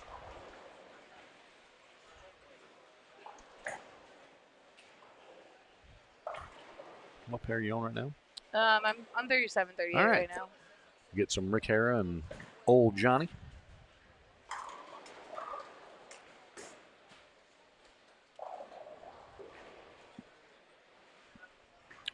Old Johnny Lisling from Kongsberg, Norway. I feel like Norway's a cool place. I've never been there. I have no reference of that, but it just seems I just like the fafact that his actual first name is Old Johnny. I know, it's very cool. I could be like Lil Schlem. Lil Schlem, yeah. Lil Schlem. Lil Chris. I love it. Yeah, he's also made, I think we mentioned it earlier, but he's made a grand finals. Yeah, the group from Norway, they've always got a few of them that make it to the finals, and a couple of them made some runs. I think one of them made the show. He made the show. Was it last year or 2 years ago? I'm trying to remember. We'd have to go with the archives. Yeah. I'm digging it, though. And Old Johnny leaves a 10 pin, while Rick Hara leaves a 479. Does he like the conversion? Oh, so close. But yet so far. All right, let's check in on 35 and 36, the pair that does not seem to be striking near as much as although D is striking, our new bowler. We got some doubles. Mm-hmm. We're turning this pair around. Yeah, and again, as I mentioned, the tough part with Mr. Harrison here, him being the first lefty. So, like I said, even though the pair has been sitting for a few hours now, his ball is the first one to touch the left side of the lane. So that's going to create a little bit different transition and a different reaction in that regard. Absolutely.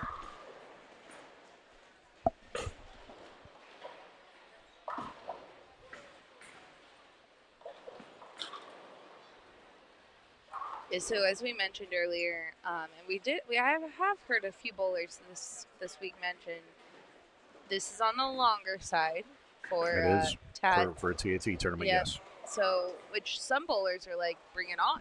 I love the longer patterns. But other bowlers maybe aren't quite used to that. They didn't bring the right equipment. That was actually, and even some, I mean, a lot of them, I mean, so the 2 balls we had part of the package. Your entry ball this week was a transformer, and the challenge ball was a gremlin. And the balls actually played well on this pattern, right? And so the big key for a lot of people, especially early on, they're like, hey, I didn't bring a bigger ball. I usually bring stuff. Should I drill this transformer? And so either mine or myself would help them lay it out. And then it was also surface adjustments, right? You could actually get, there's quite a few people we told you, hey, you can get away with 500 grit or 1,000 grit, which seems like a lot in compared to what they use back home. But because of the pattern length and what was happening, they do that and come back like, oh, that rolled way better. Yeah. The surface is always your friend. It's a matter of what you're trying to do. Are you trying to help the ball dig in heavier oil or longer patterns, or are you trying to use a little bit of surface to actually calm down a reaction so it's not as responsive to friction? In this case, it's surface to dig in and blend it out. And so the bigger balls did come into play early on. Transformers with surface, other balls in play were like the Roto Grip Hyperdrive, the original one, the Storm Ion Max, the Viking Conquest,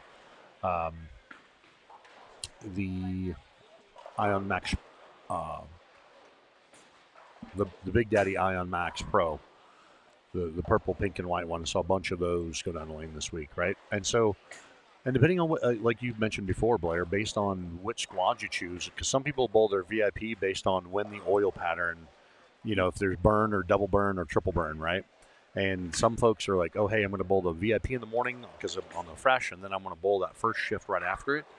And then other people are like, hey, I want that afternoon VIP on the like double burn because I want to see my ball hook.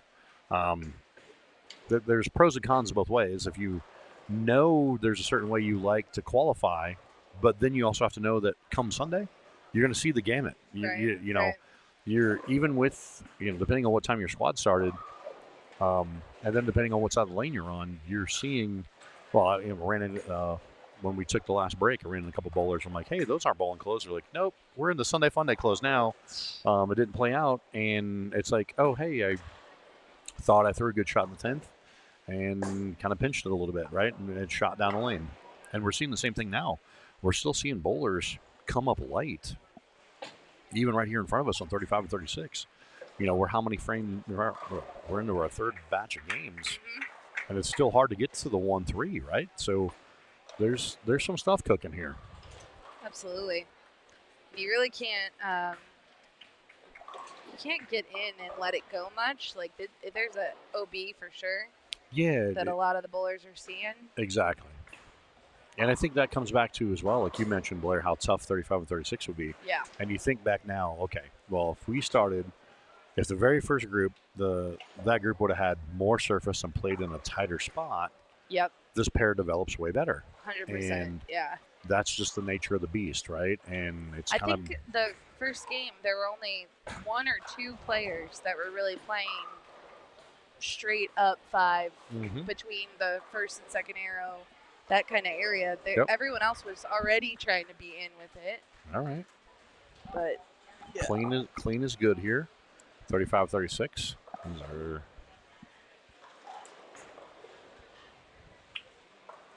Ernie there catches a strike. And again, yeah, we thought what I mentioned early on, I'm like, oh, this pair is going to flow smooth. It's going to go good. Well, now we're looking at, since I said that, there's only been 1 double on the pair. Yeah. So the cloud aspect is in full effect today, I see. Yeah. I'm going to let you have that cloud over there, and I'm going to stay in yeah, that's totally fine. Cloudy land. Oh, she said uncloudy land. It's kind of like Candyland, but different, you know, uncloudy land, Candyland. Normally, I am the cloud, so right. I appreciate you being here to take some of it. JW with another tough one here, but you know, again, J-Dub's looking to, you know, it's a pickable spare, so he can stay clean through 6, and all of a sudden, he's the man they're chasing. Absolutely. All right, are we gonna pop over? Let's pop over to 37, 38. Let's do Okay. some watching over here. We've had some splits. We've had some unfortunate Had some splits. misfortune, I guess, is the right Yeah, word. I was going to not say that's more of unfortunate. a unfortune, right? Yeah. It's Or lack of fortune. yeah. It's basically the amount of luck. Less fortunate. Yeah. My guy Ray, I'm not sure if Ray's still in the mix. I'll have to check, but he had my favorite quote of the week. He came in the room and he goes, I'm gonna go visit some of my money that's being held at the blackjack table. Oh yeah, when he came in to Yeah. get his shirt and his Yeah. canteen and stuff, he's like, "Yeah, I'm gonna go visit my money that's Yeah. downstairs." I'm Oh, like, okay, good play. I love the way you just said that. I am gonna use that. Hey, from same thing now I told on. you. They, those Oh. machines, they just hold your money until the next time you dig it out. Yeah, right. Sometimes for long periods of time, but Sometimes forever. Yeah, it happens. yeah, but I think the bowlers understand. Like they get it. Like sometimes you have some luck upstairs and no luck downstairs, And vice versa. vice versa. Ooh, gets the trips the 2 to leave the 8-10. That's a tough leave there for Crescencio from Brownsville, Texas. Actually, he thought it was pretty good off his hand, and it ended up kind of pushing a little extra long, and then next thing you know, he's shaking the 2 out to leave an 8-10. Absolutely. And this is one of those where and Willie just doing Willie things. After starting 3-bagger spare, now he's got a 4-bagger, so he's setting the tone for that pair. So the rest of the guys are chasing him on that pair. But back to the 2-8-10 there. It's one of those things of with the way pins fly and bounce around, and there's different strategies in trying to pick a 2-8-10. Your odds to pick a 2-8-10 are much greater than an 8-10. So, because you can get the 2 to kind of bounce around and slide and be the kind of the one that takes them both out if need be, or if happenstance. And Allen with a pretty good pitch, and he's clean through 8, hanging in. Keep it not. He's a few sticks behind Willie, but they're setting the tone for the other against the other 3 on the pair. All right. Techno Sloth has decided we're now besties, which welcome. I like being besties. He Okay. would like an update on Kirk Tolles. Which is A on 41. That's right. Yeah. We have went 7-1 in the 7th, 129 with a strike up in the 8th. All right. And on the And pair, is on that the pair, you've got the C bowler who has 102 in the 6th with a double up 7-8. The B bowler just coming off of a turkey, now can pick the spare, could put up 107 with a spare up in the 8th. And the D bowler has 108 in the 6th, strike up in the 7th. And your E bowler has 110, strike up in the 8th. So currently in second on that pair through 8 frames. So we'll see how it shakes out. And Rick Hara opens yet again. And that, my friends, will all but do it for him. yeah. Tricky Ricky packing up and heading back to Chicago. Yeah, he was. He really was. You can see him off to the side. He's in that pink and blue shirt, and he's a true bowler and never gives up because he has been standing behind the bowlers, watching everyone's shot, trying to figure out, okay, is the lane transitioning? Is it me? You just saw him take a swing before he picks up his ball. Like, he is just, never giving up. But And Willie, another good pitch, 10 back. That puts him into the 230s. So Willie is good. He's locked and moving on. And then it's a matter of same kind of thing here with Allen. Allen just has to kind of, well, I can't say that. Allen needs to stay clean, but if old Johnny catches the last 4, it could be the pressure cooker to steal that second spot. we got a question about Brandon Rock. Brandon Rock is out of view of the camera. He's down on 20, so we can't, unless your eyesight has. I do not. Actually, I have to go to the eye doctor at some point. I think the end of August is when they said I can come back based on our insurance deal. That was a good bird dog right there. Messenger on 36. Smacking that 10 out. Just for that, I'm going to switch over to 35. 36. It just because you only got to see the end of that, so we're gonna hang out on and this you don't pair. you don't have a replay for that? I don't have an Oh. instant replay. I know. Smacking it. I know. That was a good bird dog. That was a really good one. I wish. Yeah, so unfortunately, there, plus the fact that 1920 is way down there. Yeah. Like, I can see the number on the top of the scoreboard, but all I see is a purple line and a white line. My Superman glasses are in the mail, I guess. You know, the X-ray vision through the post. Oh, when you get them, let me know. I want some too. Yeah. I'm all in.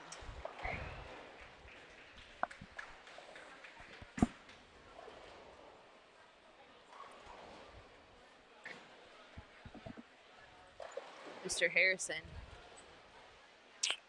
Yeah, like I said, it's you know, he's trying to navigate the freshness. Oof. Sparing away though, man. Shout out to him. Shout out to him. I thought he was gonna chop that, and he didn't. I think he thought he was gonna chop it. And as I mentioned before, Willie had locked himself. Willie's now locked into the 270s. Let's go, Willie. Oh, let me go back. They're on the 10th grade. What am I doing?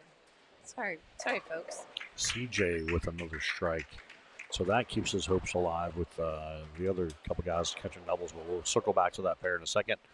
Old Johnny, does that one lay? It. Yeah, that was not good. That was bowlers being bowlers. And unfortunately, it caught JW here on 35. So that's just, yeah.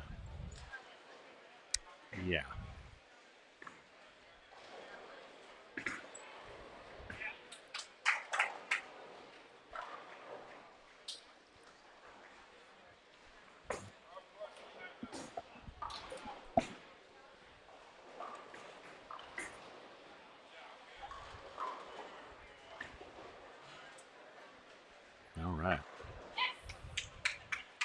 So how this works is old Johnny runs that down in the 9th there. So it's really coming down to him and Allen. So it's a matter of what Allen does here. Allen can actually lock him out and secure that that spot because Allen gets 7-6. Old Johnny gets 11, but Allen does have a 16-pin lead. So it's all about what he does here. Does he like it? And that's 10 back. It's a pretty good pitch right there. That's a good one. Mm-hmm.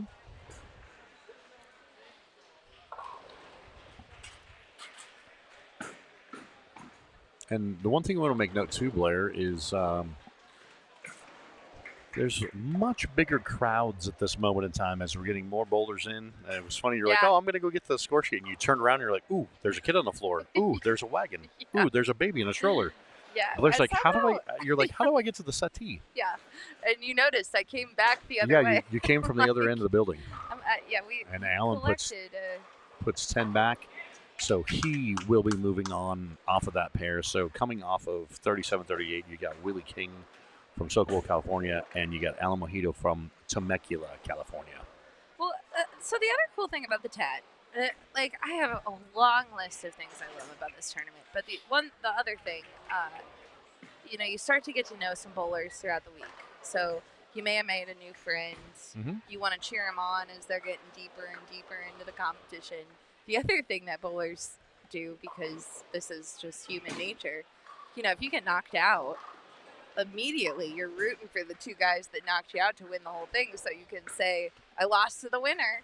Yeah, that's you're right. It's total mentality. How many times you're like, well, I went out in the round of 32, but I lost to the person who won. Right. Like, well, it's really like you missed a bunch of rounds, but okay, however you want to spin it to make you feel good. So now we got what happens is that people start to hang out, which is great because then we get cheering. And you got some locals here, especially here on 33 and 34. You got some folks that are from this area, so they got friends and family that are obviously they live here, right? So they're gonna have they're gonna be apt to have more folks. At the end of the day, we're gonna have a wall of people just surrounding us. You never know. I think we will. I do. I think we will. They'll be cheering.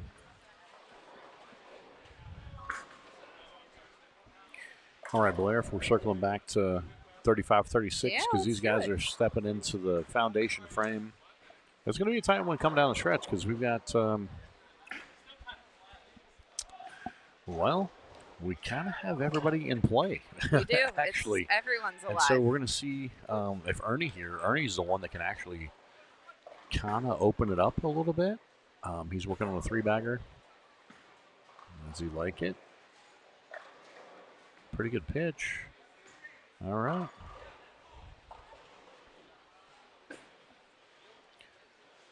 If he would have caught that one right there, he could have established a little something going to the 10th. But unfortunately, he leaves a 10, so now it's going to get to,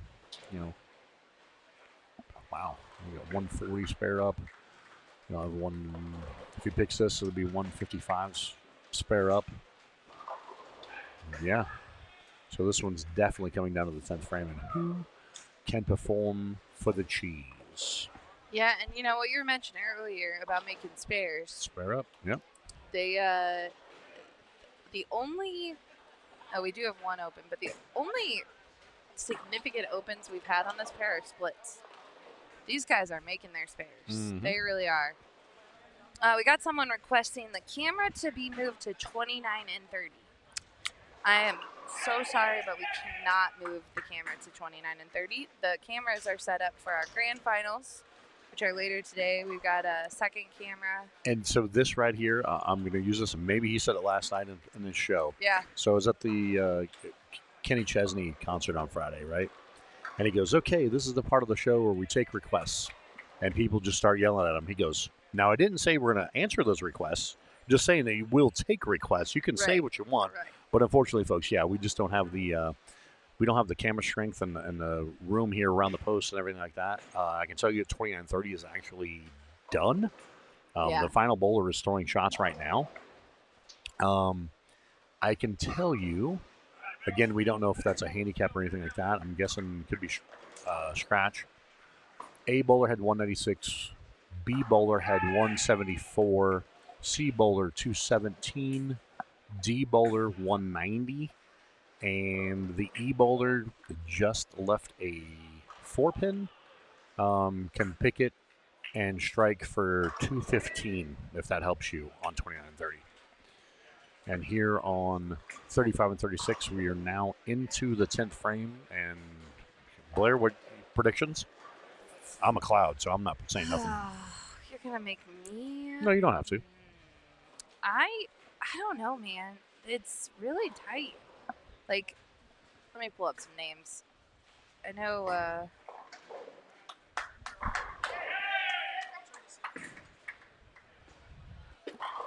I really feel like CJ is gonna find a way to move on, but he's the E bowler. Yeah. And he does need. I'll need the first one in the 10th. Yep. All right. Our A bowler. Unfortunately, I don't know that Mr. Harrison is going to be able to. That's going to be enough because he gets 0 pins with it due to his average. So, and converts a spare there. So, Brian has posted 180, and he does not get any pins. So he's got 180 on the board. Like I said, we'll see how these other couple guys finish up. And again, anything's possible, right? I mean, it's it's one of those deals that does he fill the frame? If he happens to split, it could change it. All right, 53, and let's see, and we're looking at B. So Lennon, he gets 0 pins either. So unfortunately, well, I shouldn't say unfortunately. Like I said, we'll wait and see what these other guys do. What'd I miss? I was saying bye to no, you're good. someone awesome. Ernie stepping up to try and solidify his spot and moving on. Does he like it? Looks pretty good. That's 10 back. So Brian here, you mentioned Brian's pretty solid in? Brian, no, he's out. Well, he is? He's only got 180. And he gets no pins. Oh, you're right. Dang. Yeah. Okay, so Brian is A, out. B are probably out, but again, so obviously, let's see, that puts Ernie gives him a $185. I mean, obviously he's just got to get some count, but that solidifies him a lot to move on, right? And then CJ's is going to be as he steps up, our e-bowler will be ball in hand, and that's a pretty good pitch as well. That is a good ball or good pitch, yeah. 41. Right. Can you still see 41? 41A. 41A. It looks like he's eliminated. Looks like right? a 193 or something, but yeah, there's a couple 200s on there, like a 2. Can't tell if it's 220. The other one's like 210. And we don't know what the handicap is, Right. but don't quote us. But it might. I don't think Kirk survived that round, but I'm sure he'll be texting you, letting you know. Okay, well, I guess let's think about this here. Okay, so Ernie has 195. Ernie was the first person I saw this week. And when he got, came and he, to the tent. okay, so here's what we got cooking. Here, Yeah. okay? He's got 195, he gets 2 pins. So that gives him 197. Now, Joseph also gets 2 pins. So yeah, this is really going to make it sticky on what CJ can or can't do here, right? Absolutely. Uh-oh, crossing over. He pointed, cuts across, so yeah, he's only going to post 180. Unfortunately, that's not going to be enough, I don't think, because CJ's already got. Well, let's see what he does right here.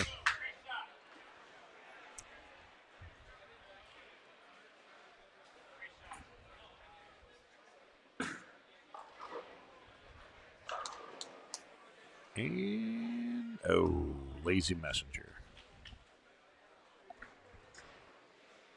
And so CJ here gets 4 pins. So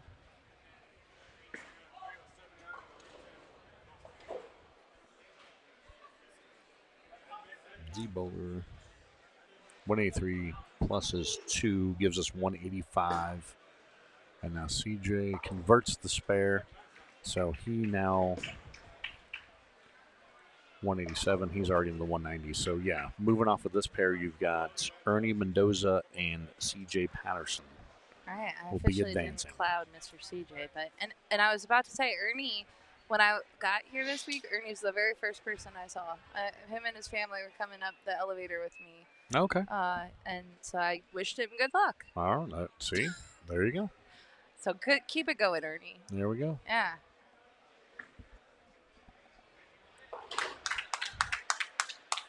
Let's see. Watch CJ finish up here. His shot, very nice. Yep. And he's moving on. And so, Blair, you did have, we can kind of catch the corner of 33-34. They're now stepping up into their 10th. And we hear more cheering. That's because we have Adrian from here in Vegas. We have Shelby from Mesa, but she's got family here. Then we also have Gustavo from Mexico, Dustin from Georgia, Glenn from Hawaii. And so that's Shelby's crew back here, which is some of the bowlers. Let's see. And this is a handicap division. So this division here, we got off to your left here, 33 and 34. This is the 170 to 189. So we got some pins cooking here as well. Pins cooking. Now we're cooking pins? Yeah. Shelby has, she gets 32 pins.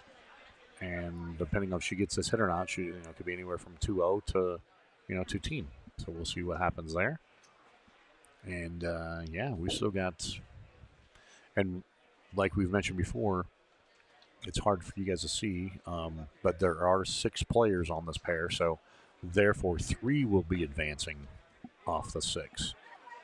And that is a lie. She roll it? Nope.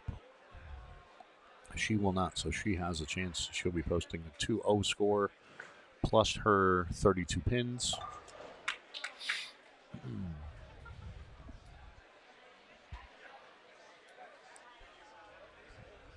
And now here's the weird thing. So James Cart can, same thing. He gets 32 pins. So he can, I mean, it's possible, and she picks it. So now it's possible that he steps up. If he strikes out, he ties her, and they each get 32. So we'll see how this pair unravels. But like I said, depending on if James Card here can to punch out, and then all of a sudden we have A bowler, B bowler in the clubhouse with the same score. So we shall see how this goes. You see him stepping up here on the right side. Does he like it? Not bad. I like that he Not showed bad. no emotion whatsoever. Yep. He's I understand. He's like, I need to keep it cool. I need to get through these one at a time. So yeah, with like I said, Shelby has 206 and she's adding 32 to it, so she's at basically at she's at 238. So now we have Alex and Ed over here to the left. So 31-32 must have a tie. Looks as that's what we have cooking. So we have two gentlemen that are step up on 31-32 while we're finishing on 33-34. Again, we can't see the pair fully. That's a pretty good pitch. James Cart puts up the 3-bagger. Now if he gets this one, like I said, him and Shelby are exactly tied. And now we will see, let's see, what Mr. Gustavo can do coming to us from Mexico.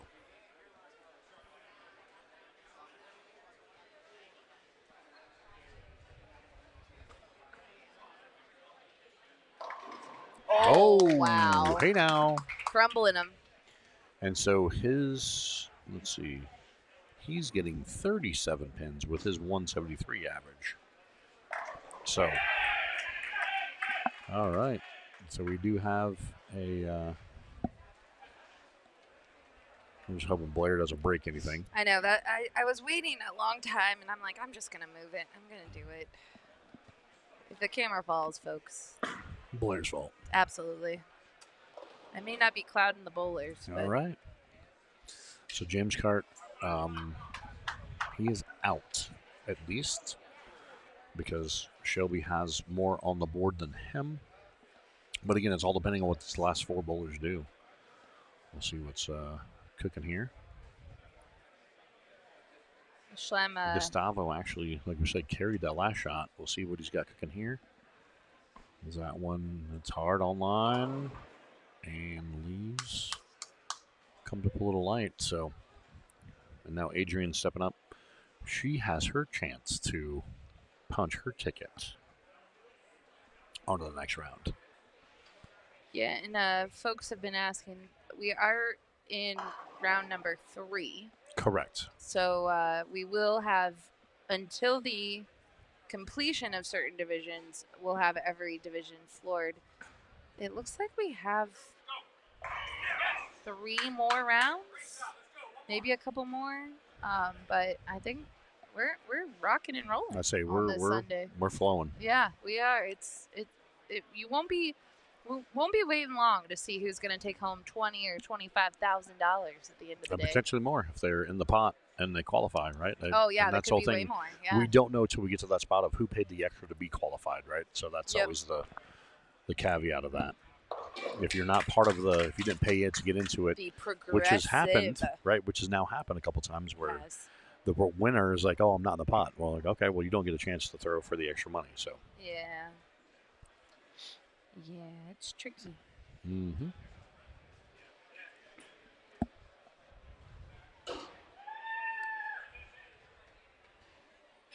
Okay, so they're doing their 9th and 10th roll-off here on 31-32.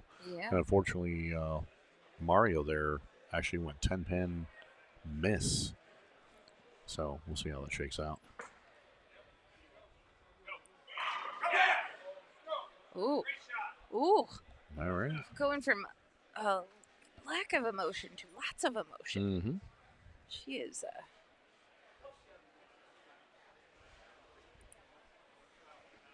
And so we have Gustavo.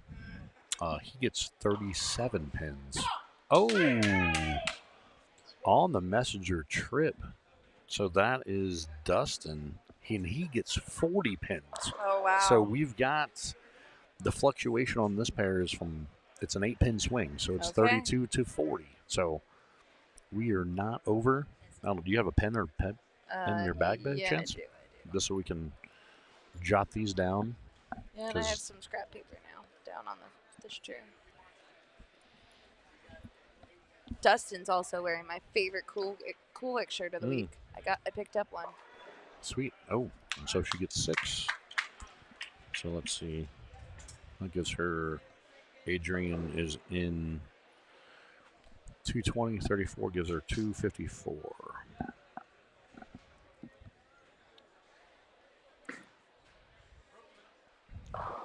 Okay, all right. Not the Brooklyn, so.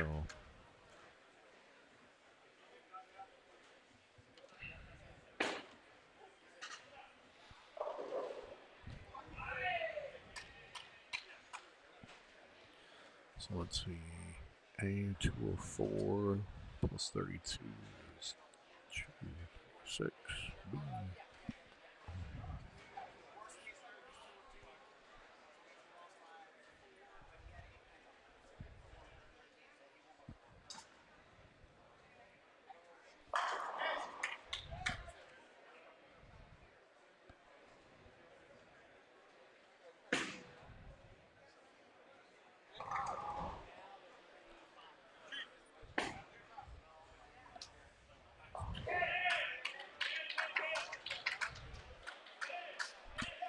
Let's see, F here, and he misses that, so it gives him.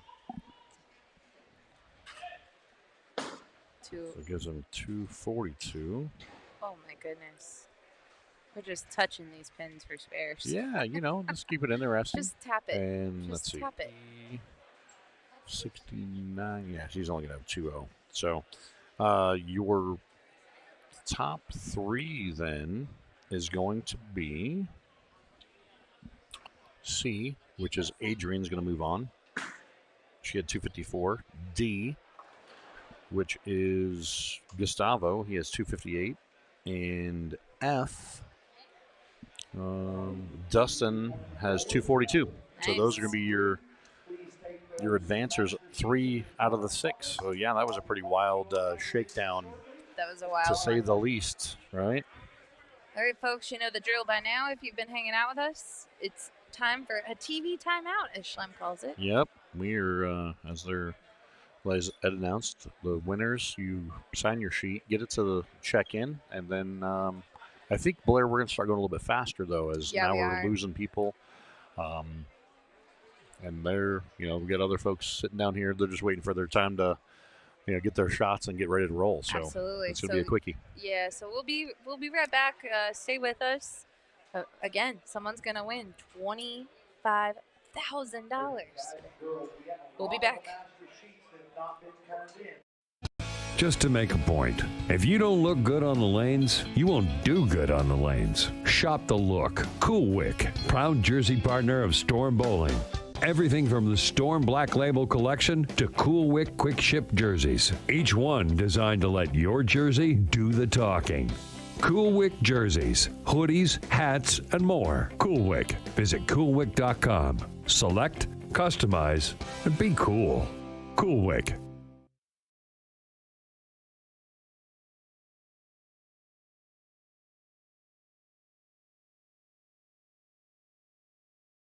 Hello, Rotoverse.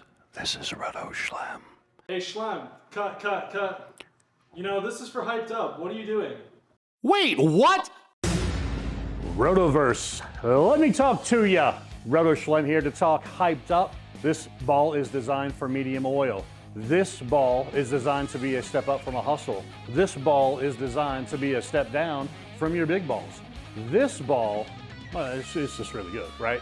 But you don't have to take my word for it. Let's watch some of our crew at SPI toss it down a lane and see what you think. The Hyped Up is actually the reincarnation of the original Hype. You guys probably remember those from a few years ago now. The goal, the sole focus, this whole project, reestablish HP2. Now, we had a good ball. The ultimate record was good last year, but I wanted to get something a little bit different. We wanted a little bit more reaction, and so we went back to the drawing board. We took that original hyped core and we changed the densities. And I know you're like, okay, yeah, whatever.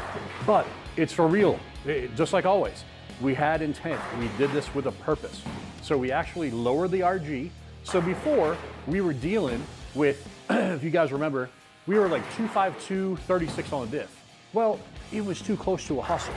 So we bumped it the other way. So we took the RG down a couple more points. So now it's, instead of 252, it's 250. And instead of 36, now it goes up to 42. That's right, we bumped a little bit more. So we're in that 40 diff category. So if you like your hustles and you're always looking for, man, sometimes it's not quite enough, hyped up. Now this one, this is VR1. It is a hybrid cover. Yes, there is texture on it. It comes out of the box sanded, as you can see. Now, that doesn't mean you have to throw it this way. You can shine it up. You can sand it more. You can do a lot of things. Just know that this cover, VR1, is highly adjustable. And that's another thing to bring up too. If you remember the original hypes, those had VTC, same material that was on the hustles. So going up to VR1, we've brought up the cover stock. We've brought up the core. So everything about this is just uppity, uppity, up. So don't miss this one. If you need it, go get it. And again, if you need that step down ball from your bigger balls, like when your bigger symmetrical balls start to be a little too much, and you're like, oh, it's starting to be a little too early. Boom, right here to the hyped up. There you have it, there you are. You've seen it, we've talked about it. Now it's your job.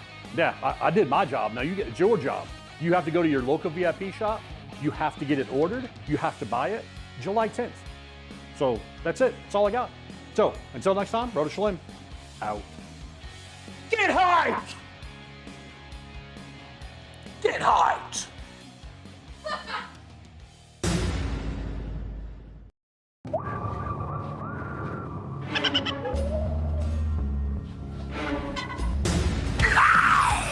What's up, Squad RG? Holy moly, this ball hooks. If you're looking for a big asim ball and you love the gremlin little character, this is the one for you. This ball made sure it hooked, and no matter what oil or line I was throwing it at. Super early, super round, predictable, exactly what you need for heavy oil.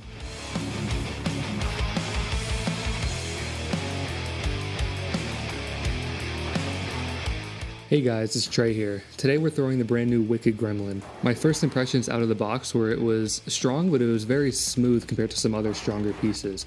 I could see this being a good first ball out of the bag on a little bit of a tougher shot, something longer and flatter. I think it could be really good to help you control the pocket on fresh conditions on a longer, tougher shot. Go get yours at a local VIP pro shop when it comes out.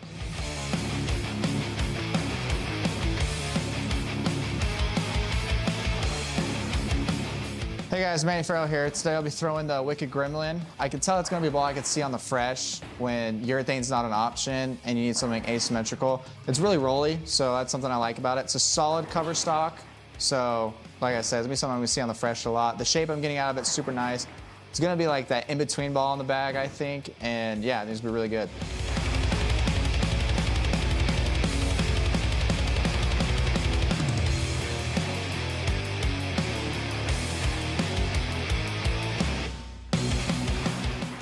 I'm throwing my Wicked Gremlin on a fresh house shot, and after bowling for a few minutes, when the lane started to break down just a bit, the ball really looked great then.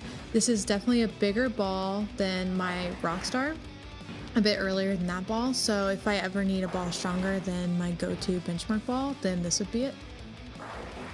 What's going on, Rotoverse? It's Tyler here. Today we have the brand new Wicked Gremlin.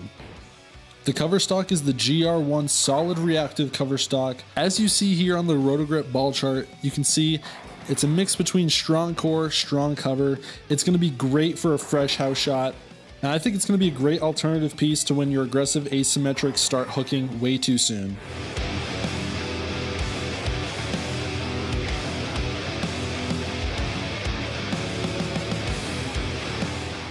Get yours at a VIP pro shop. This Wicked Gremlin is wicked.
Ta-da!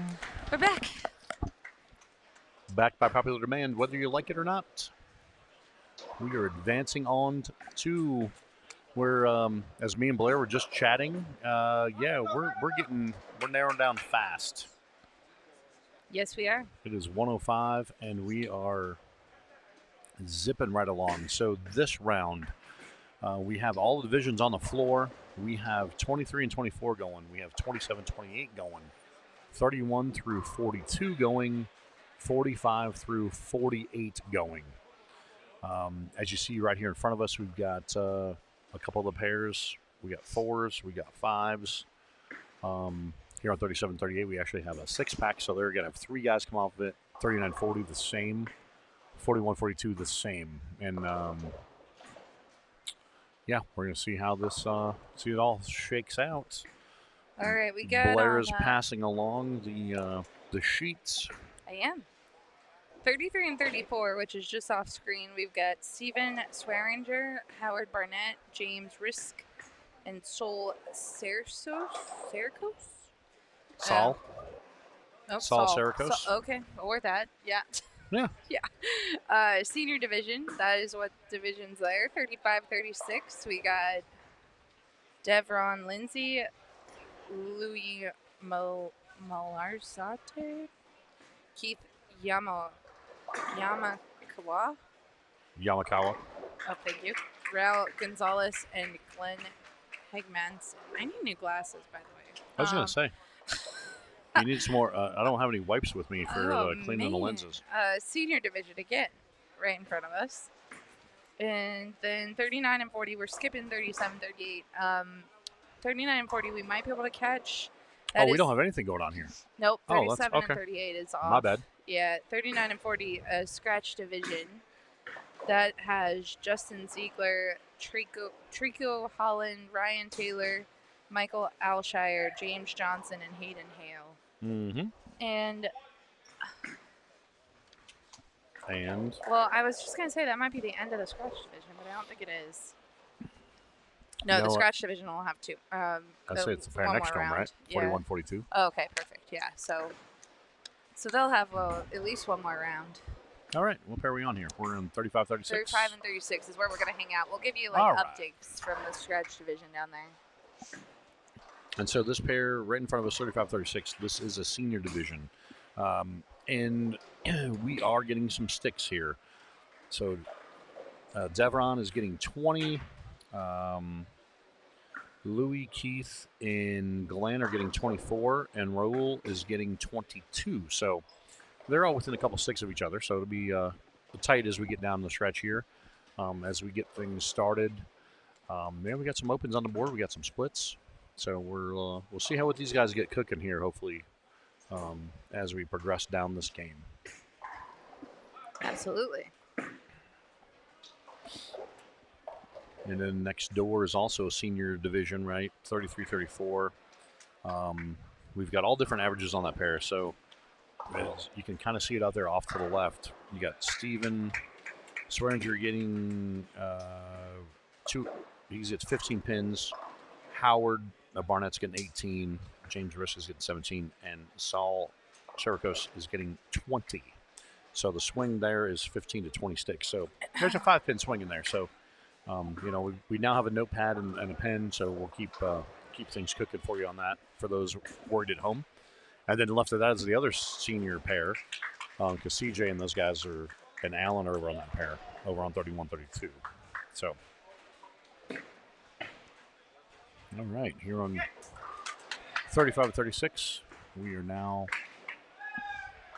got a couple marks on the board, so the guys are starting to figure it out here. Yes, they are. All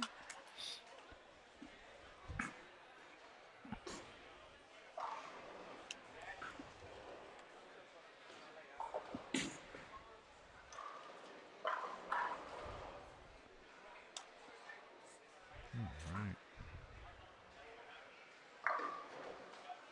Keith, the lefty, catches a strike, so he's now clean through 2. And we got Luis is clean through 2. And yeah, we'll see what See how the good ball rolls. Let's put it that way. The good ball rolls. I love it. Yeah. I And love again, it. thanks to all y'all out in interwebs land, whether you're on the Facebook page, the YouTube channel, the Facebook, Twitter face, whatever channels you're checking us on them, right? We Yeah. appreciate y'all for logging on, checking us out on a Sunday. Because this is what we do. We're the Bowlers Company, and we do the bowling. As we're sitting here watching folks do that bowling. Absolutely. From the TAT here at the Orleans in Las Vegas, Nevada. Pretty good pitch. Our man's on the board. After the open start, puts up spare strike, so we are cooking along right here. Trying to look back. I'm pretty sure Mr. Risky was one of the finalists in the February Storm Challenge. He is also from Alaska.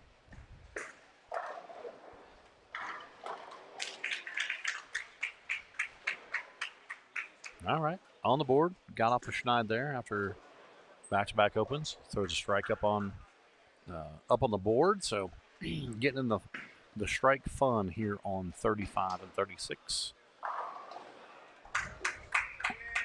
Devron Lindsay. That's a pretty good pitch. Stays in line, catches the double.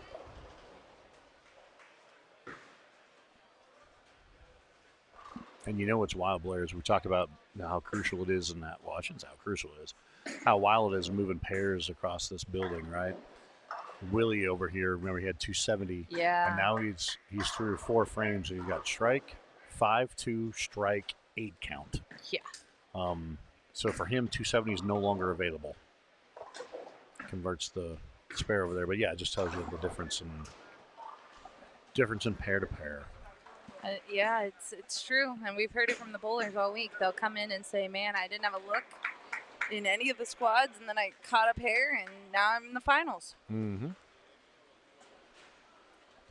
That's a pretty good pitch there by Devron. He now has a double up on the board.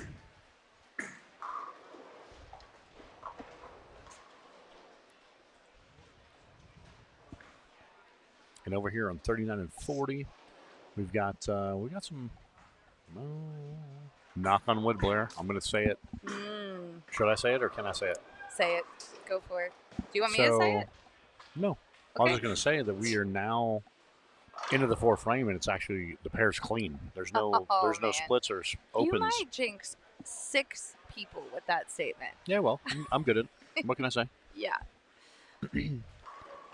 But that is our scratch division over there, right? So Yeah, you got those are scratch bowlers. So they're seeing the transition. Now we have a fade to black here on lane 35. And is everybody going to call that in? Maybe. Or maybe not. Oh, there it is. Back on. All right. Sweet. Yeah, I want to give a shout out. I'm going to put the camera over here for a sec. Nope, I'm going to come back. I'll come back when he's up on the lane 39, because there's a cool jersey down there that is pretty meaningful, the reason he's wearing it. So Okay. we'll revisit that in 1 second. Okay. Stay tuned.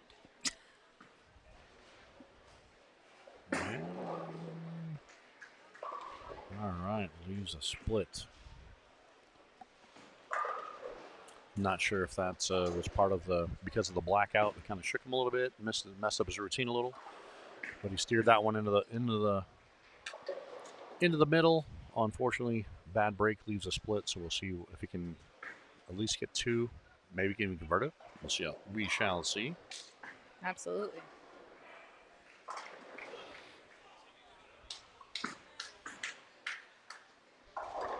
Pretty good shot there by James. Mr. Risk coming from Alaska. He's got 3-bagger, spare strike.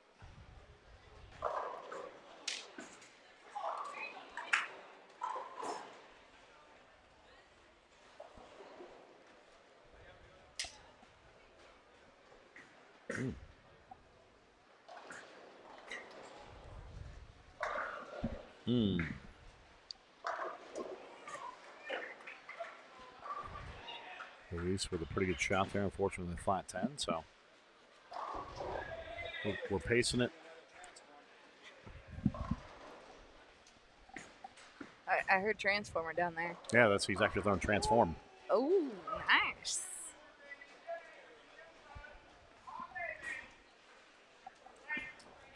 We're starting to hear a little loudness coming from the scratch pair over here, a little chirping.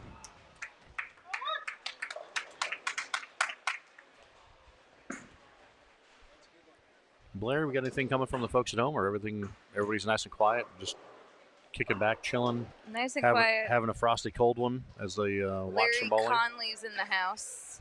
He wanted us to know he's watching, so hello, Larry. Hey, what's up? Yeah, but quiet, no questions right now. I think everyone is following along, understands what's happening. The scratch pair has some baggers going, so we've got the claps are getting louder with each strike along the way.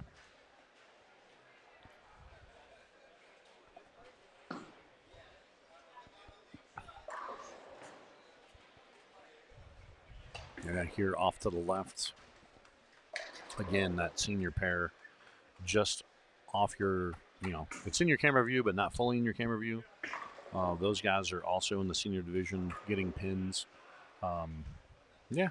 I mean, obviously, James Riss is he's got a commanding shot. Lead. Yeah. Oh, there we go. Turkey there for a D bowler. Is that a turkey or a gobble gobble? How does Blair, what do you call that? I call it a turkey. She's like, I call it Thanksgiving dinner. Turkey. Thanksgiving dinner for Mr. Glenn from Norway. Let's go, Glenn.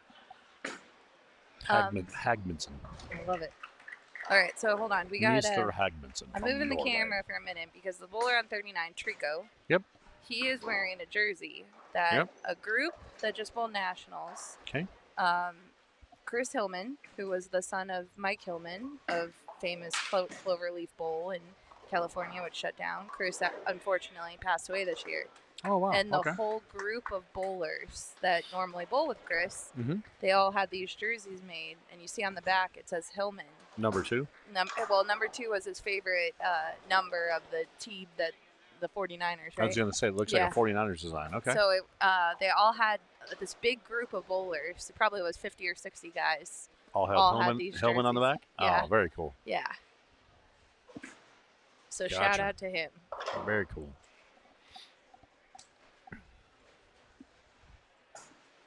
All right, how many bowlers are left in each division? That's a great question. Blair has the sheets. Yeah, I know, but I do. That is true. All right, we're getting down to the slim pickings. It should be a pretty easy count. Yeah, I just Would you like me to count them or no? Well, no, I'm not confident in my counting ability. There's only 27 and 28 bowling down there. I'm sorry. 27, 28 is down there. Is there a gap between it? Yes. There's a pole. Yep. Okay, so we got 4 bowlers. Yep. In the 190 to 215 division. Yep. In the 179 to 189 division, we have 5 bowlers. And that's down on 23 and 24. Okay, and then in the senior division, we have 14 bowlers. Yep, right here in front of us. And in the scratch division, we have 12 bowlers. Yep.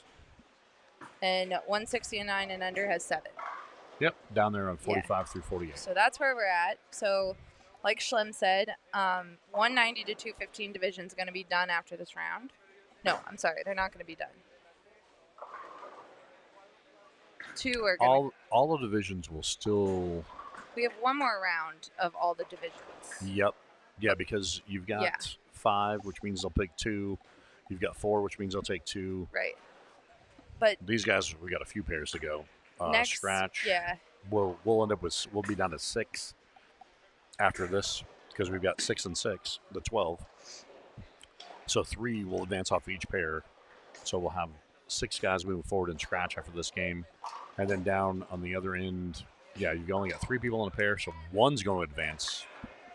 And then You got 4, so that means 2 will come off it. So you still got a 3-man game that's going to happen in the next round. So yeah, every division is live. Next round, the finals before the grand finals. Mm-hmm. We're gonna figure out who is gonna be bowling in the grand finals in the 190 to 215 and 170 to 189 division after Correct. next round. Mm-hmm. That'll be done, and then we'll have 3 divisions left. That'll have a couple more. Right. We'll have to go in at least another round. Yeah. Depending on how they space it out, right? Like that's out of our control. We're just here broadcasting the fun. We don't get to. We're not picking and choosing how many pairs, who's on what pair. It's great. Why did the sun rise that direction? Yeah, we don't get to do any of that. We are happy to let Jamie and his team handle all that because they're great at it. Mm-hmm.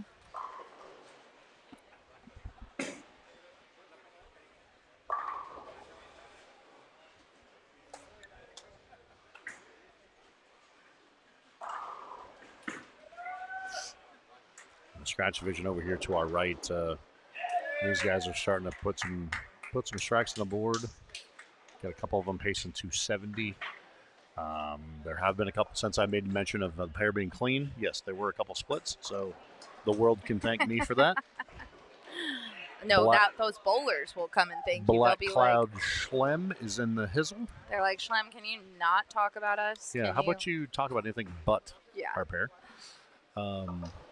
Yeah, and then over here in our senior grouping in front of us, we've got a lot of tight matches. We do have the pairs where we've got some guys getting pins, but again, we just got to wait and see and get down towards that end of that 9th and 10th and see who's going to step up and piece them together.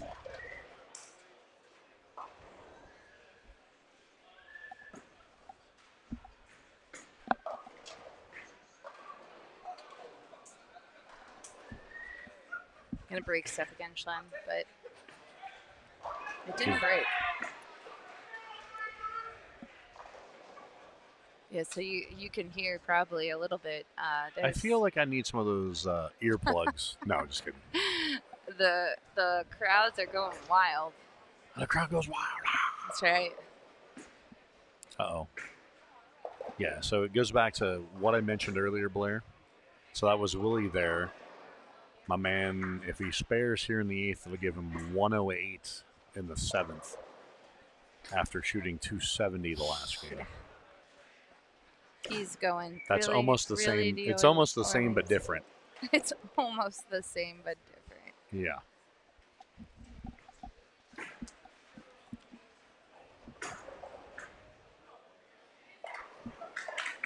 Is that staying alive? Oh, through the face. So we got someone has a shout out for Gustavo Toscano. He is on 24D. We can't quite see down there that grouping, but yeah, that's way down there. Again, yeah. I can see the white line of which letter is up, but I can't make the numbers from this far.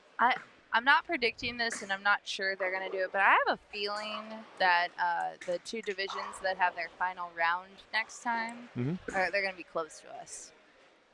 I'm going to go out on a limb. She said I'm going to go out on a limb. I'm good.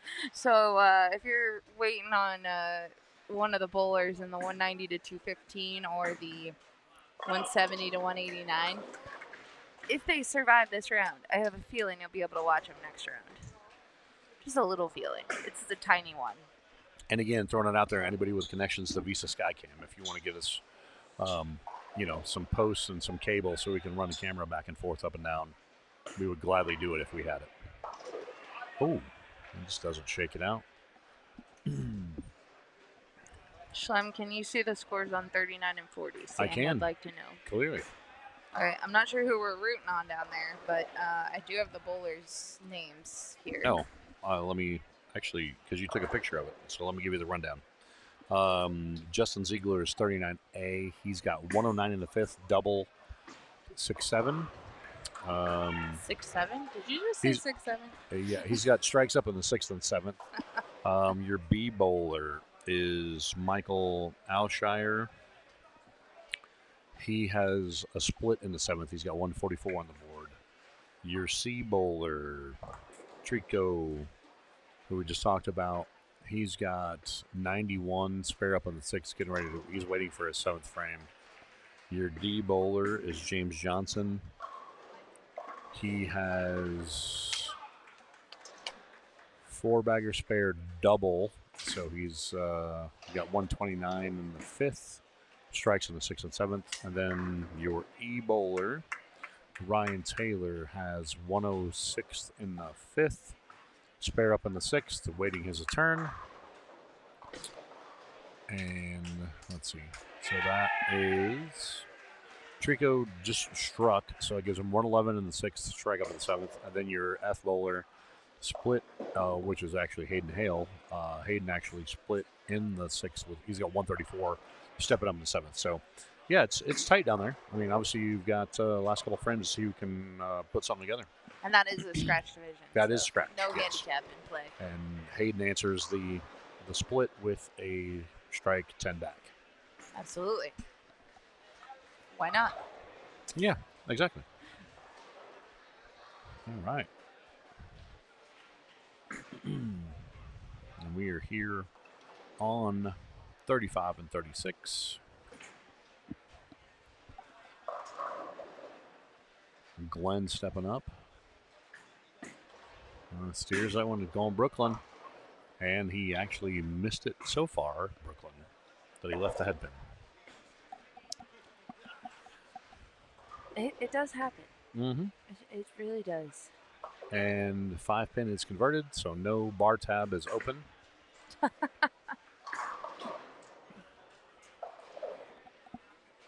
39 and 40, we're going to have 3 bowlers advance. Bill, just answering your question. And 41 and 42 will have 3 bowlers advance because they got 6. That is correct. And over there, I don't have a sheet for those. Well, I guess you. I can, yeah, 41 and 42. Here, I'll hand you the sheet because you can match up the letters when you're. I can actually see the people over there. Yeah, I can. 41A, we have Omar. He has 149 in the 6th, spare up on the 7th. C bowler. 41C is Zach Vitelli. And he has 106 spare up on the 9th and the 7th. Your E bowler just split. So let's see. 41E is Sean Connolly. He's got 111. He just split in the 7th. Your B bowler, Jordan Katz. Let's see. Jordan has 136 in the 7th. He split in the 7th, and he has 136. Your D bowler is Anthony Arias. He has 93 spare up in the 7th. And your F bowler is Michael Pitkoff. And he has 135 in the 7th, which was a split. So that pair is also fairly tight. Shocking. We're getting close to the finals, and the bowlers are striking. And even in the scratch division, there's some squeezing going on because we got some splits and opens happening over there. This is what I really love about this tournament, honestly, because it's the true amateur tournament. So it is an amateur tournament. It's not a scratch event. It's not a pro event. It's truly some amateurs coming out to bowl, and anything can happen. I mean, with the format of the Sunday format where you're put on a pair and you got to survive your pair, it's great. It's like match play. It's exciting. It's fun. You can not have a look one game and figure it out. Just survive your pair and make it all the way to the grand finals. True story. And then in the grand finals, like we talked about earlier, you can be out in front, ready, leading, and then have a little mishap and someone can come back and win. You guys, tune in. Get some popcorn popping in your microwave. Or if you have a popcorn maker, that's even better. Just go and, turn on the popcorn maker. Get the popcorn ready. Tune in, because we are going to have a really exciting grand finals. I just feel it. I feel it today. You feeling that? Okay. Feeling that it's going to be an exciting one. All right. One for the record books. Okay, so we have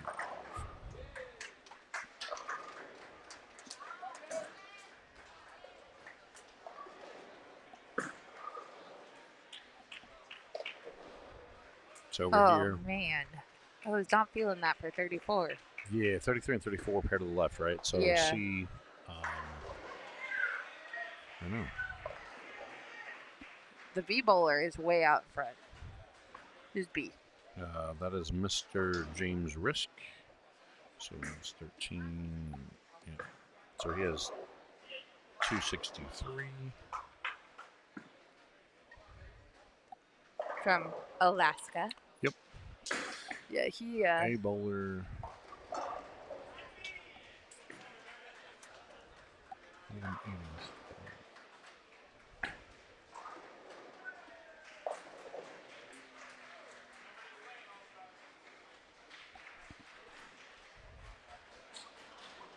Oh, that's huge. Huh? So the C bowler's getting 18. Your D bowler's getting 20. So this is yeah. So Saul can put up 72. Gives him 192, and then this is a bad break here. Then for Howard. Yeah. That was goodness. that was rough. 172, 182. But how many sticks does D have? He gets 18, so he actually sneaks in. He's surviving with 206. Oh my gosh. Holy shnikes. Yeah, because the A bowler had 187. Steven, and he only gets 15 sticks, so that gets him to 202. And then, yeah, Howard with his 18 sticks gets to 206. So Howard and James move on over there on 33 and 34. All right, there you have it. There you have it. There you are. And now we're to 35 and 36. We're on 35 and 36. That's right. The scratch pair is they're getting loud down there. Heating up over there. It's like a World Cup match. I wouldn't go that far. I don't know. I'm about to hear goal. Okay, maybe I'm wrong. Maybe because now we got chants going on over Yeah, there. I'm telling you. So it's a we're bringing the soccer World soccer Cup. chants to bowling. Yeah.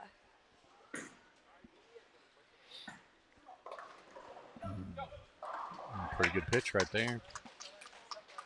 And Keith staying in the mix. Oh, so we're a roll-off down here. That's what we got cooking down on 45-46. The scratch pair is looking like, should I just wait? Should I just like...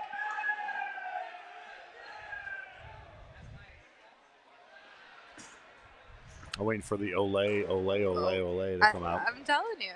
It could happen. Stranger things have happened. I had an Uber driver that drove me from the airport to here, and he apologized for having a World Cup game on. And I'm like, why are you apologizing to me? He's like, well, some people don't like soccer. And I'm like, man, like, do you? I'm good. You're like, I'm just along for the ride because that's what I paid you for. Yeah, right? Just give me where I'm going safely, yeah, please. Like, That's all we're I ask. good. Like, all good. All right, as we stepping up in here, foundation frame here for Glenn. A pretty good pitch. So, yeah. Hey, what do you know? Coming out of the 10th frame again to see It's who gets close. who gets No what. way.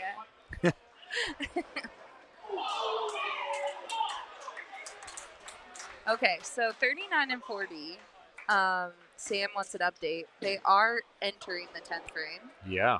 Okay. So you need me to go back to that? You want me to go to that deal? Well, They're stepping up in the 10th now. Actually, I shouldn't say that because the B-Bowl has already thrown a shot. So Michael can put, he just doubled up, so he's got 189, so he can put 210 on the board. Unfortunately, that's going to be short.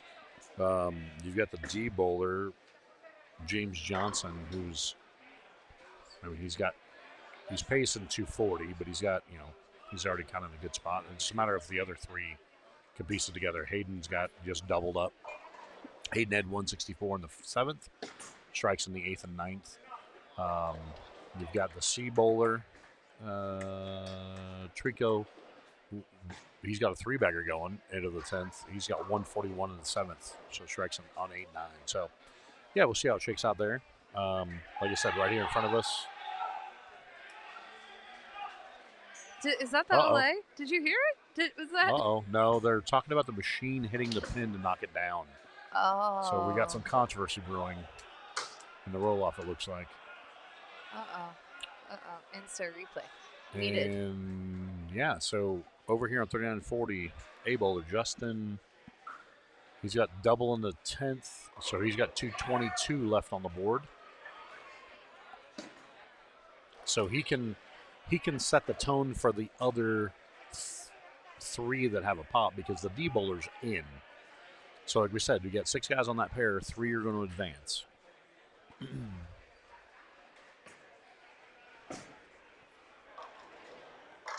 And that's 10 back. So your leadoff, your A bowler Justin Ziegler posts 222.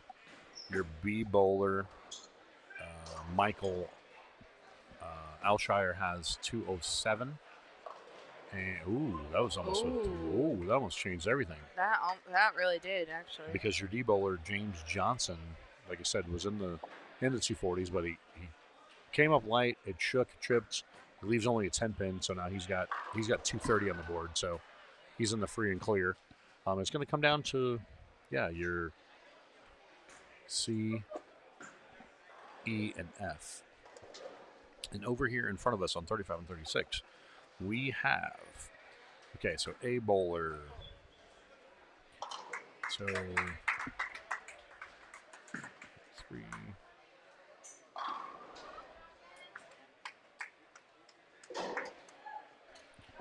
And B.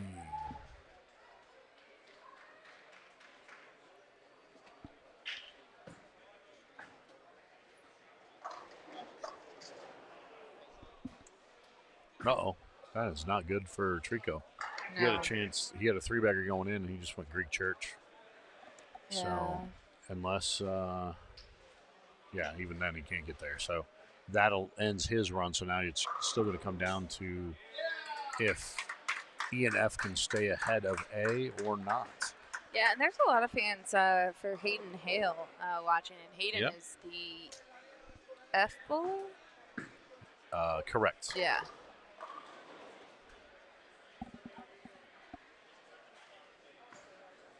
Hayden is on a turkey going into the 10th. Okay, so here's the chaos we're having. We're looking.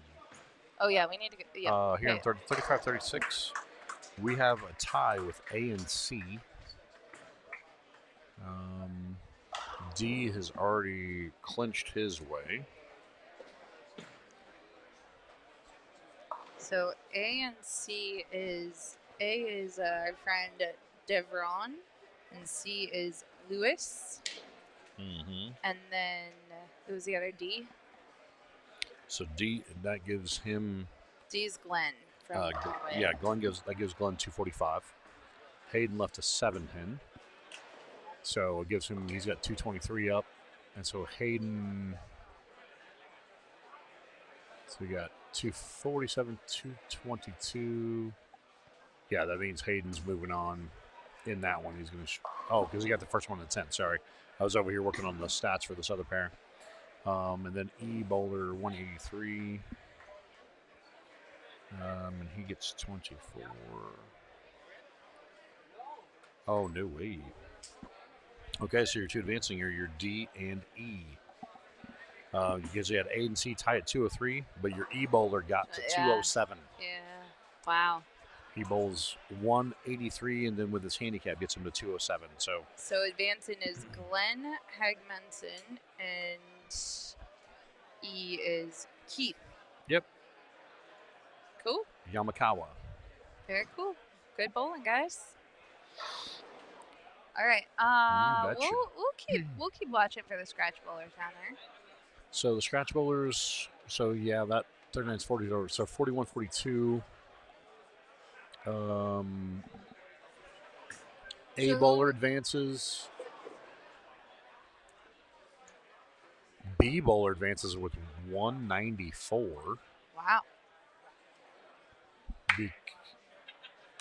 Because, yeah, your F bowler's into the 220s, and the next high after that is 194. And then it goes 191, 170, 160. So A, B, and F are moving on from that pair. Very cool.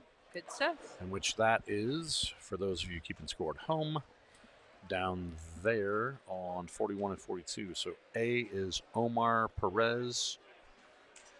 B is Jordan Katz.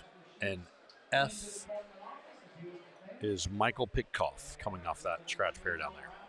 Good stuff. All right, we're going to take a short break. Like I said, I'm pretty sure we're going to have some finals right in front of us. Yeah. So we'll be right back. Here's some messages from the sponsors of the TAT. Just to make a point, if you don't look good on the lanes, you won't do good on the lanes. Shop the look. Cool Wick, proud jersey partner of Storm Bowling. Everything from the Storm Black Label collection to Cool Wick quick ship jerseys. Each one designed to let your jersey do the talking. Cool Wick jerseys, hoodies, hats, and more. Cool Wick. Visit coolwick.com. Select, customize, and be cool. Cool Wick.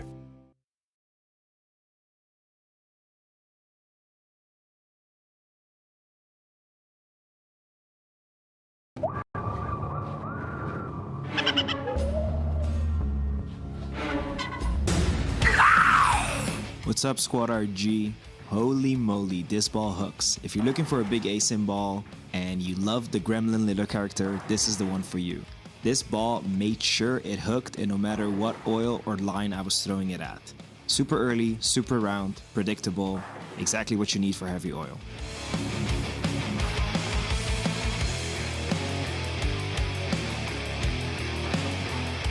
Hey guys, it's Trey here. Today we're throwing the brand new Wicked Gremlin. My first impressions out of the box were it was strong, but it was very smooth compared to some other stronger pieces. I could see this being a good first ball out of the bag on a little bit of a tougher shot, something longer and flatter. I think it could be really good to help you control the pocket on fresh conditions on a longer, tougher shot. Go get yours at a local VIP pro shop when it comes out.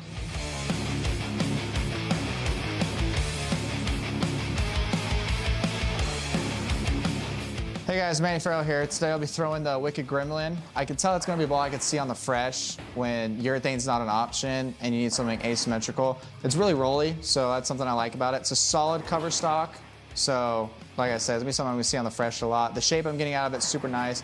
It's going to be like that in-between ball in the bag, I think, and yeah, it needs to be really good.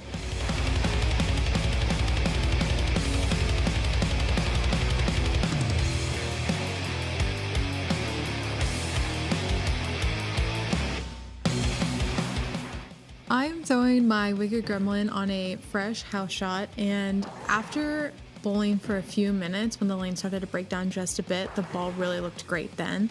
This is definitely a bigger ball than my Rockstar, a bit earlier than that ball, so if I ever need a ball stronger than my go-to benchmark ball, then this would be it.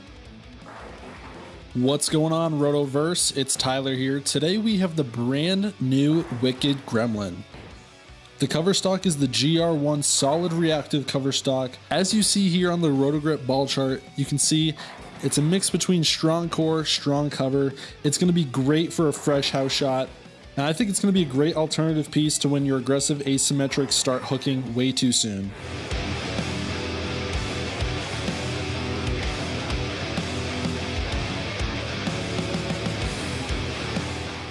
Get yours at a VIP pro shop. This Wicked Gremlin is wicked.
right, welcome back to the finals of the True Amateur Tournaments. We have a special guest, Matt McNeil, has entered the booth. Matt, you've been here all week in the ballroom helping bowlers lay out some bowling balls, drilled up some balls. What's been happening here? Well, yeah, it's been another eventful week here at the summer TAT here at the Orleans, and a lot of visitors to the ballroom. Of course, there's a couple great offerings with your packages here through Jamie McWilliams and the TAT. Your marathon packages come with a ball. This year we had Transformer and Gremlin, and both a couple good asymmetrical options that actually worked pretty good for the bowlers out on the lanes. Absolutely. Now we got some bowling. We're gonna call some action. We got the scratch division right in front of us. I'm gonna try to. I was trying to have a 2-screen, but make it bigger. But we'll keep floating back and forth. We'll introduce our scratch bowlers first on 35 and 36. On that pair we have Justin Ziegler, Hayden Hale, Jordan Katz, James Johnson, Omar Torres Perez, and Michael Pitkoff. Yep. So those are the bowlers. Of course, there's 6.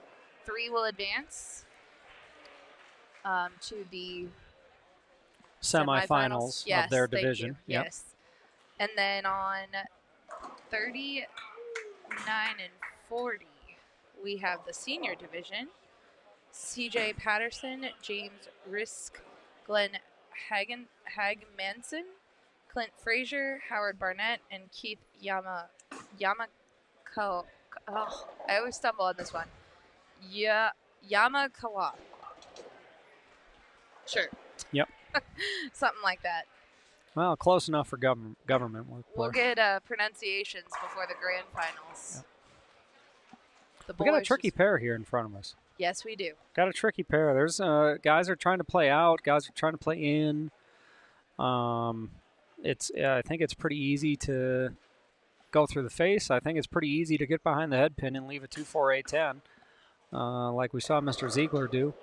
So I'm going to put my money on whoever gets the ball to slow down closest to him and is using probably a bigger, smoother, slower response ball. I think those are the guys that I like out of the 6 in front of us, because if you're trying to play a little skid flip where we are right now at this juncture in time, I think you're going to see some numbers with some circles around them.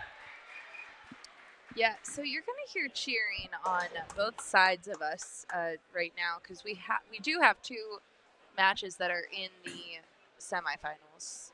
So right to the left of us, to the left of us, on 31 and 32, we have Marcos Beza and Cornell Ray in the 190 to 215 division.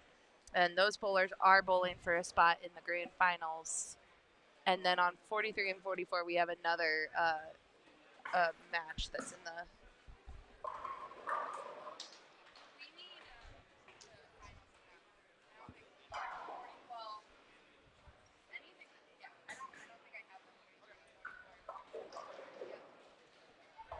Sorry, Jamie McWilliams was standing there, and I'm like, oh, good, because I don't think I have the sheets for 43 and 44 and 47, 48, which are also both in the semifinals.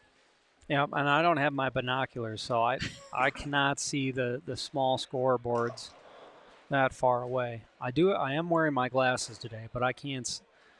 I need the binoculars to see that far down. Yeah. The numbers are pretty tiny. They are. But the scratch and senior division, usually the scratch and senior division are waiting for the other divisions to get done, and it's reversed this year. Yep. We've got scratch and senior going to be the last ones bowling. Yep. Yeah, I got a couple 6-for-3s, and then we're going to have the 3-for-1. Yeah. And James or Jimmy, I don't know which one he goes by, but he's not playing a whole lot of angle through the front part lane, which I think that's all right. But the problem is it's really touchy front to back, and there's so much friction in the front part of the lane. So if he's going to try to play left, I think you got to go. You're at the point in juncture where you got to go really far left and kind of, fade it in there and not try to flip it in there or or play shape down lane. You kind of got to fade it, fall it back in there, kind of play an old kind of fallback shot.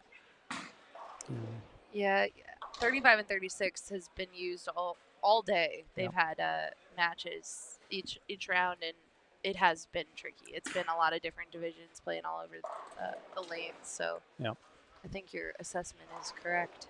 Yeah, I really like the smoother, slower response balls, stronger covers, and just, making sure the ball's always going to try to do the right thing. And, then again, hitting the old 1-3 and making your spares is always a good plan, especially when they're tricky. So you can hear the crowds. That's on 47-48. We have a large contingent from south of the border. And those folks are rooting on a couple of their amigos. Absolutely. Yeah. That's a good shot there on 35. I kind of like that. He's taking his medicine. I really like that play. That's just the cost of doing business. This guy's going to hit, if he's got control of the 1-3, guys are struggling. There's no strikes on the board yet to speak of. And so Mr. Torres, he's going to just try to hit the 1-3, give the ball. Oh, yeah, there you go. Make your spare. Yeah. Hit the 1-3, see if you can get something to fumble around. You never know. And make your spares. I think that's a fantastic strategy with how interesting they look. Perilous. Perilous. I love it. Yeah. Got to get your dialect ready for the grand finals. That's right. Yeah. And we got the lone lefty here, Jordan Katz, and he's a pretty good player. He's a local guy. I tell you, I like his game. It's pretty simple. Not a lot of bells or whistles. Just kind of gets up to the line, gets it into a good roll, and tries to do the right thing. I think he's a little far left, but that's just me. But I'm sitting back here in my street shoes, and he's out there bowling. So there's that. Absolutely. Yeah. Let's pop over to the senior division just for a moment. So we have, as we mentioned, we have C.J. Patterson, James, Glenn, Clint, Howard, and Keith. Those are the bowlers, and they're striking a little bit down there. There's a couple strikes. Yeah, we got a few singles up on the board. Nobody's connected for a double yet to kind of establish themselves as a front runner. So that's pretty much everybody's kind of neck and neck so far on that pair. Yeah, and there is some handicap in play on that pair. Yep, James Johnson. I'm sorry. I'm jumping back on the scratch. Oh, no, I'm you're sorry. fine. You're Blair. Good. I'm just messing this whole production up, boy. I tell you what. You're good. I apologize. It's okay. So the Glenn and Keith have 24 pins. Howard has 18. Clint has 15. Yep. James has 17. So all of them are pretty close, but CJ only has 4. Well, he just got a double. All right. So he's off to an early start there, which is good. I figure these one-game matches, you want to get off to a good start. You don't want to give anything away there. You want to, just get off to a solid start. And CJ wants to be pretty much at least ahead by 20 pins of almost everyone on the pair. Yeah. Just to feel safe, I think. So he, well, like we said, we'll keep an eye on this pair over there. Keep bouncing back and forth, but the scratch pair right in front of us. Yep.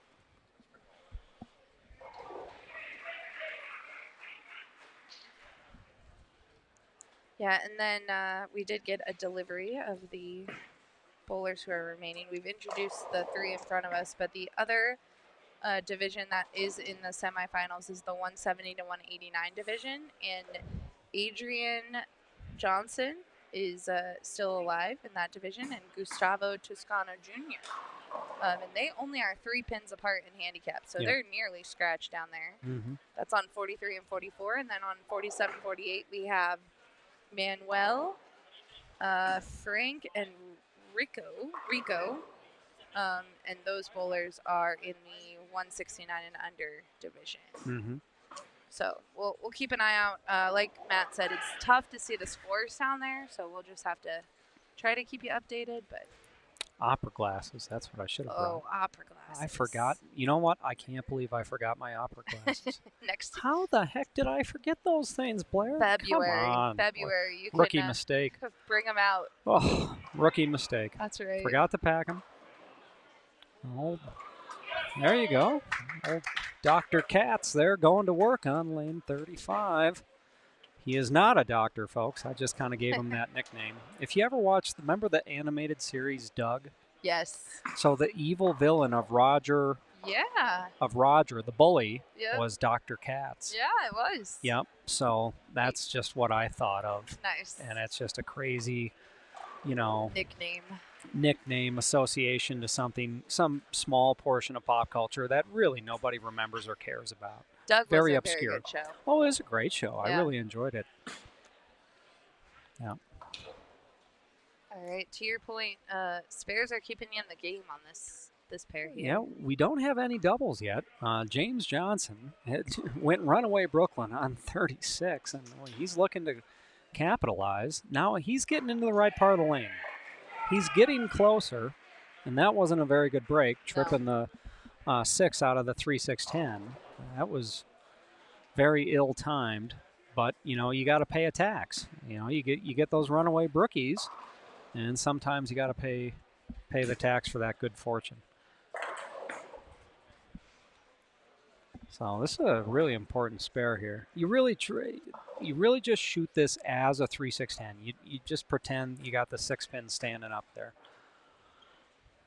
No, and just that, I think that's one of the problems that developing or amateur two-handers have is they put too much rotation on the ball.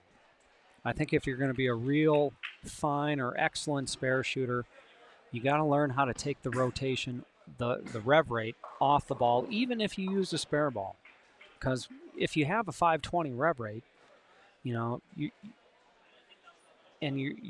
hooking it, you're applying revolutions to the ball, it's still going to get offline. It's still not going to do exactly what you're looking for. If he would have cut his hand down there, that ball would have slid right off the 3 into the 10. So, that's he puts himself kind of in the rear seat now to the other guys so far. Good shot there on 35. Yeah. Yep. Yeah, I really like what Torres is doing. Yeah. He's got the right idea. He's using a transformer. He's just kind of fading it back there. And, big double for Dr. Katz.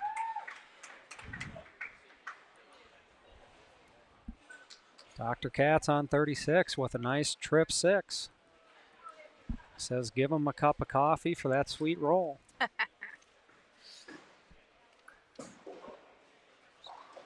So it does look like in the match, actually I can't say that. In the match on 31 and 32 between Marcos and Cornell, Cornell is out to a very strong lead. He's got 24 pins of handicap, and he is clean through 4.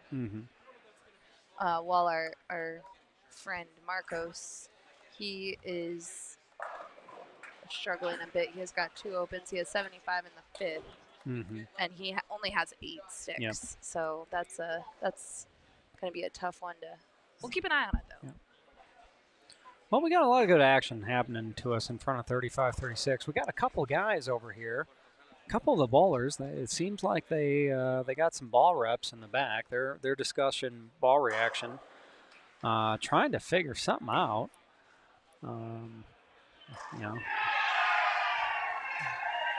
47 and 48 is the match to watch, apparently. Well, it's just where the big Spanish contingent is. That's all that's going on. And this guy's just striking at will and running away with it. So, that's all that's going on. Down there. So they're just excited for their amigos.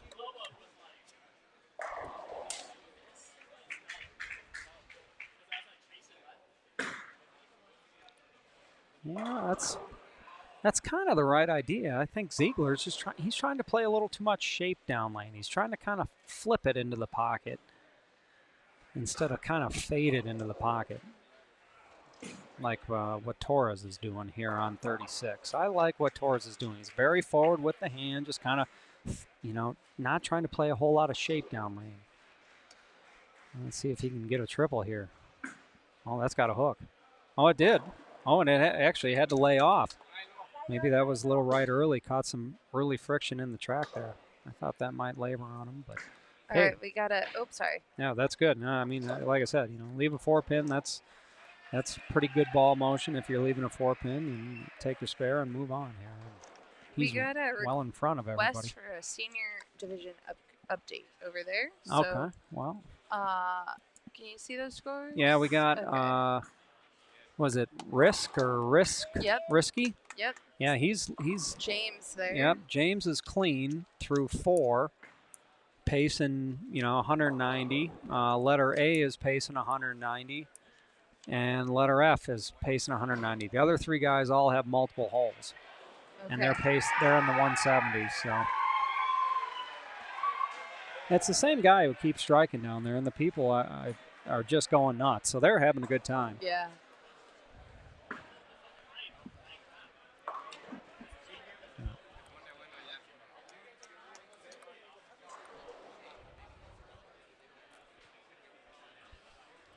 So CJ is the A bowler there, and he's the one with the least amount of handicap. Yep.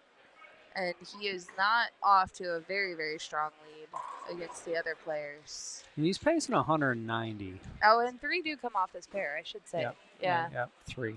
Yep. Yeah, we got 190, 180, 170, 180. Only one guy has a double and clean, and then Risky is clean on a Dutch.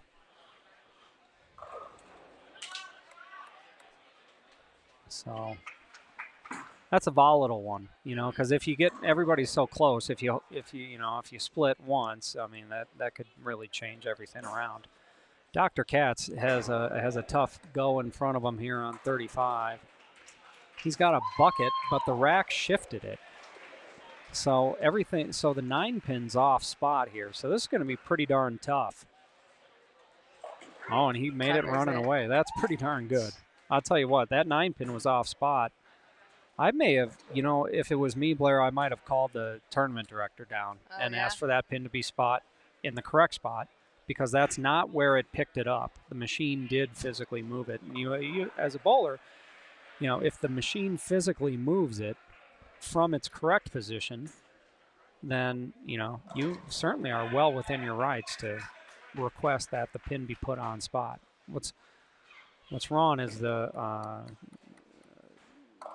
pin station there is, I think, the mechanism that grabs the pin by the neck is maybe worn, or you can see the pin moving around. Wow, that's a tough break. That was a strike up, tough break for James there. Looks like Hayden here is doing a little ball change. Yep. I think he's kind of getting into the center part of the lane. He was trying to play a little further to right, just trying to, kind of make that work, and that wasn't really working. But he's clean. He is. Clean through 5, and he's got a pretty simple spare here. James makes his spare.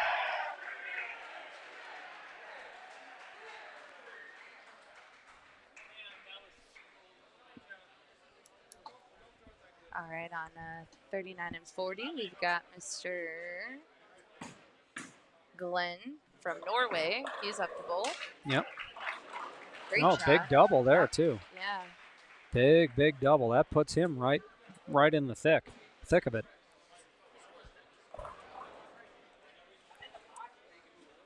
Yeah, that puts him in a good spot, actually. I mean, that's basically, he's in second place right now. Absolutely. Through 6 frames. That's pretty darn good. So here's the leader on the pair right here. It's Torres. Yeah, I like what he's doing there. He's doing the right things. That's okay. Cost of doing business. Just the cost of doing business. You hit that pocket every single time, and You make your spare, and you're going to be bowling in the next round.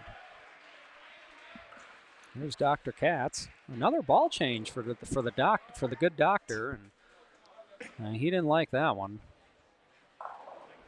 He went from the purple color to the black color, and it didn't do the right thing for him. You know, the right lanes here for the left-handers, Blair. You know, it's still the same. And it was the same when I used to bowl here as a young amateur. The right lanes for the left-handers, they always want to hook a little early and then bail a little bit down lane. And that can give players so many problems because it's a little difference, but it's something small that allows the two lanes to not play the same. And it can get you in trouble. So if I was Katz right now, I would probably move right, and I would just increase my rotation. I'd go right, increase my rotation a little bit, try to get it through the fronts, that hook a little bit, and then by rotating it, you're going to make the ball a little quicker on the back ends. So that would be my coaching advice. Yeah, and 35 and 36 for the left-handers are relatively fresh. There's only been about 2 that have bowled on this pair. That's a good shot there. Really nice shot there by James. I tell you, what a talented young man this youngster is. He's got a real nice game. Pretty good head on his shoulders, it seems. There, yep. Ziegler finally throws his hands up in the air. He's like, where's that one been? About time I strike. That's his first strike in the 7th frame. Yeah. It's not what you like to see when the rest of the pair is striking and you're this deep in competition. Yeah. Oh, well. Once again, Torres, he's hitting the pocket just basically. As long as the Martians don't land on 35 and 36 and abduct us all, this guy just needs to make his spares, and he's going to bowl in the next round. They're going nuts up north there on 47-48 for the Spanish gentleman. I believe he won by the looks of it.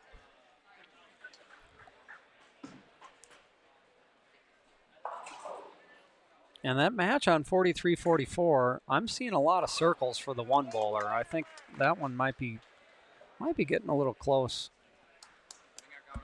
I don't know. Like I said, I don't got my binoculars on. 140 in the 9th. And I think this guy here on soft 7 for the good doctor. Yeah, he's shaking his head. He's like, I can't. I use the purple one, it wants to hook a little too much. I use the black one, and it wants to labor a little too much. That's where you got to draw on your experience as a practiced bowler with touch. And that's where you got to draw upon that experience and just kind of, I always said, Blair, you got to have a Sunday ball. And I get it. It's Sunday. This is a cliche. But you have to have a shot or something in your repertoire, right? That when you're close, it's that something that just allows you to just get there and give the ball a chance. Yeah. Right? Now, I always said all the best bowlers I knew always had a very good Sunday ball. And it was just when they got squeezed, big double by Ziegler there. That double was about as big as he is, and he's a pretty tall gentleman. But going back to that Sunday ball thing, you gotta have that little something, that little trick, that little spin, loft, release, whatever it is. You just gotta have that little something that allows you to find a way. Oh man. Well, he gets out of it. I thought there was. Yeah, there. he broke it up. Okay. Yeah, good. that was, and he's pacing 180, and he's in okay shape. I think, although that was a big double by what's this gentleman's name? Hayden. That's Hayden on 36. Yeah, Yep. that was a really big double by him because that puts him in the 2-0s. We did. I just dropped a link in the chat. We got a question. Is there a results page? I said drop the link to the trueamateurtournaments.com. That's where the results will be posted after the conclusion of the tournament. Mm-hmm. Well, yep. The doctor went back to the purple one, and I think that was the good call. That black one just wasn't doing the right thing for him. Yep, Torres, good shot by Torres. Yep. And you can hear the Spanish contingent south of the border. They're warming up down here. They've moved down actually from 47-48. Now support another one of the amigos. All right, 39 and 40. Senior update. Oh, that would have been a good double there for. Oh no, I'm sorry. He's that's working not on a single. Yep. Yeah. But he's clean, and that's pretty darn big. A clean game here on both these pairs. The kid pair and the senior pair is looking pretty darn good. Oh, that was a fine shot, and that's a four-bagger. I mean, this is, talk about clean and sneaking out of nowhere. I mean, what? That's Pitkoff. Mike Pitkoff. I mean, what a phenomenal game that is. Clean through 4, 7 spare, 6 spare, strike 9 spare. Doesn't look like he's going to shoot anything, and then he just turns a four-bagger on you. That's some mental stability right there. That's patience. That's phenomenal. That is just plain old phenomenal. Good for him. Uh-oh, he wrapped his hand around that. Oh, big break there for James, setting it up. Ziegler, this is a big shot for Ziegler here. He gets a triple. He's right in the thick of this thing. He winds that. Boy, did he wind that one up. And, well, he just tried to play a little too much shape there and leaves himself a soft 10. And unfortunately, I think as it stands, the best he can do is 193, and I don't know if that will be enough. We got a couple guys on 200. Yeah, I don't think that's going to be enough. That's going to be, he needed that one to stay in this thing, and unfortunately, he's going to be exiting stage left. Torres, just keep hitting the 1-3 there, my amigo. Uh-oh. Oh, it shimmed in there real nice. Wow. Boy, talk about what I know. I thought he was going to go light. He goes high. I thought he's going to go high. He goes light. Well, that's phenomenal. That's a big double working into the 10th. So he's on 2-1 pace. Oh, big triple there by Hayden. That puts him on 2-1 pace. Torres is on 2-1 pace, and Pitkoff is on 2-20 pace. So those three guys just kind of actually in these last couple flames, Blair, just kind of separated themselves out. Old Dr. Katz here on 35. It's do or die time. You're striking here, you're going to head to the tournament office and pick up your consolation check. Let's see what the good doctor can come up with.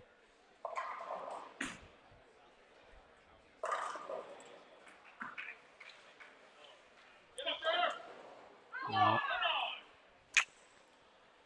All right, we're going to pop over to the senior division. Yep. Here's Patterson up in the 9th. Triple working. Well, through the face leaves a 6-10. But he's in pretty darn good shape there. Yeah, he's leading the pack, so make your spare here, and a good fill will keep him in the tournament. Yeah, so there's some comments. Michael, he says every stream the scratch pair is streaming, and we stream these pairs. Yeah, this is where the cameras are set up in the bowling center. That's why, and the tournament decides what divisions are in front of us. We've streamed all the divisions today. We have streamed the scratch pair, I think. Actually, not last round we didn't stream the scratch pair. We had the seniors. But that's just where we're at. Yep, absolutely. We do not we don't have control of who they put in front of us. So.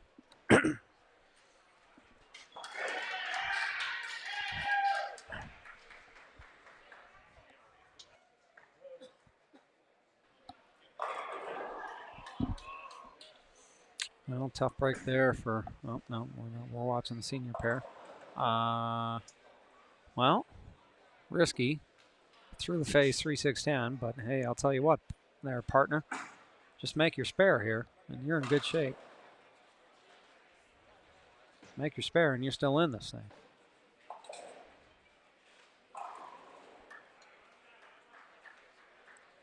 So I think 43-44 is coming down to the 10th here, Blair. So we got one guy with 172 or 173, and the other bowler, the female player, can get out for 175. Yeah. So that's, she just got the first one. Now she needs this one. And then is going to need the next one. Big double there. Or no, that's not a double. I'm sorry, that's a single. But he's clean.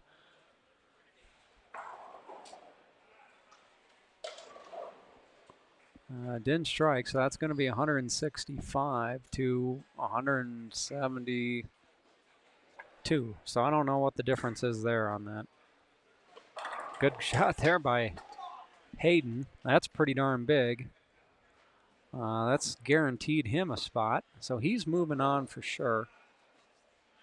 He's moving on for sure. Torres is moving on for sure. And then it's going to come down to the good doctor and Pitkoff.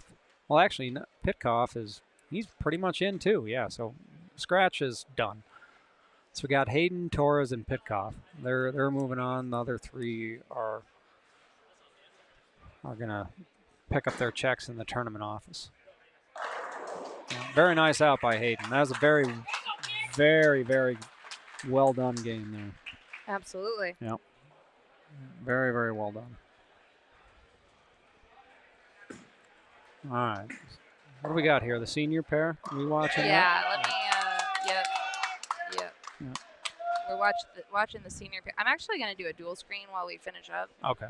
So that we have both screens going. Yeah. So we see both right now, scratch and... Boy, is there a big pile of shim in there. Hayden just pulled that one about 3 at the arrows, and it laid right back. All right. Well, Patterson just struck first shot in the 10, so he's guaranteed. Oh, now he doubled, so that's 220. So he's in. Yeah. Torres is in. That's going to put him in the 230s.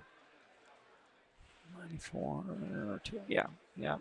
Yeah. This one's all done. Scratch is done.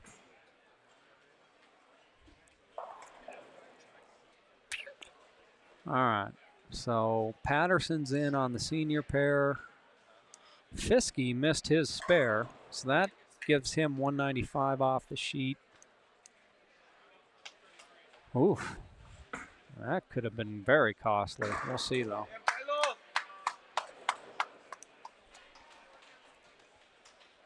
All right, Patterson coming off, as you can see, he's in. He'll be moving on to the final round of his division, the senior division. Clint, he's out of it, unfortunately. That's all she wrote for Clint.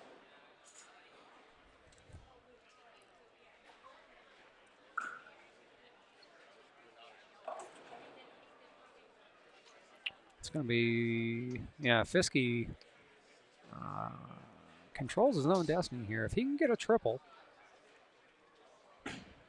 Oh, no, he doesn't. If he can get a triple, though, he'll be putting the pressure on the E-bowler, the left-hander, Yamakawa. Yes. Yeah, Yamakawa. Yep. So if Fiske can get one more, he's going to force Yamakawa to double.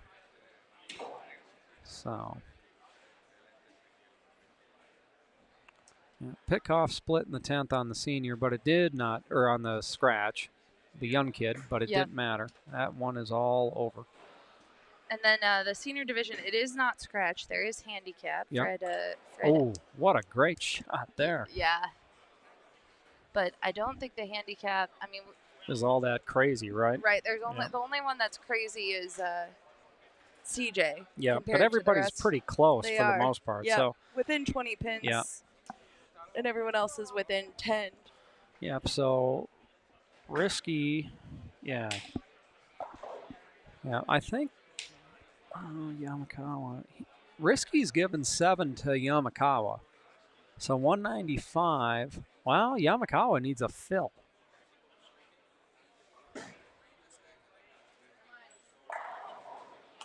Yeah. And what's this guy from Norway? What's he getting? He's getting 24 too. So Risky's given 7 to him. Ooh. Yeah, that 3-6-10 chop could end up costing him. So the gentleman up on 39, he's out. Not enough. He's going to shoot 156. All right, so now it's come down to these two guys, and basically they need to stay in the building, by my math.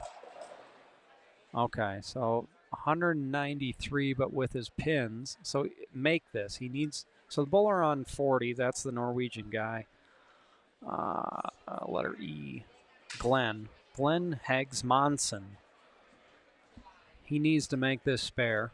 And then Yamakawa here on the left lane, he needs a mark. Oh, barely got the 6 out on the 6-8. That was. So I think just make these spares, and these guys are going to be in. Oh, no. Oh, my goodness. Boy. Oh, boy, that's not enough. He's out, Risky's in. Yep. He needed to make that spare. He did not. He's heading back to Norway. Oh, my goodness. Risky's in. This is what happens. Yep. We've been talking about it all day that as we get closer to the grand finals, there are bowlers that think they're, we're 8 frames in and they think they're going to win. Yeah, always and then can change. Someone will come from behind. So Yep. even in the 10th. Yeah. But He needed to make a spare, and he needed 1 spare in the last 2 frames, and he didn't get it done. I feel bad. I really feel bad for him. He's going to think a lot about. He's got a long flight home tonight, and he's going to be thinking about that probably most of his flight home. I don't think he's going to sleep very well on the plane, unless he makes use of the beverage cart. Absolutely. All right. I'm not sure if we're going to stream next round or not. We're going to see where the pairs are at. I know they won't be using 35 and 36 in front of us. And we might just sit out a round and come back, get all the cameras ready, and get ready for the grand finals. But I'm not going to end the stream yet. We're going to take a break, but we might not be back, folks. So just stick around. Bear with us. Check back. Yep. Yeah, we'll be back soon.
All right, everybody. We are back at the 2026 Summer TAT at the Orleans Hotel Casino Resort Bowling Palace. You can hear the sultry tones of Mr. Ed Dufek. That means it's time to get our finalists for the grand final. And we have a very special guest, a guy I'm very lucky to work with every day. Great gentleman, runs studio pro shops, and he's expanded into Europe now as a pro shop in Madrid. It's Mr. Alex Archundia. Hi, Matt. Hey, good to see you, It's buddy. good to see you too, my friend. Thank you. Great week for you. Yeah, as every year, it's been my job to recruit people from Mexico and all Latin America, also Spain. As you say, we have a pro shop now in Spain, in Madrid. And yes, we fortunately have one guy right now on the scratch division for the championship of the division. Yes. Yeah, and he bowled very, very well just last game. I think he's got a good ball reaction, it looks like, on 37-38. So, we got three guys. One's going to come out and move to the grand finals, and maybe it'll be your guy. Well, yeah, and people need to know that I'm going to say in Spanish this way. Okay. Because you are trying to learn our language, and I appreciate that because you always are kindly with us, and you are learning our language, and that's why you say to everybody, amigos, because you are so kind. Because not everyone wants to learn our language, and you are trying, and since you watch every bowler that is Latin American, you say amigos.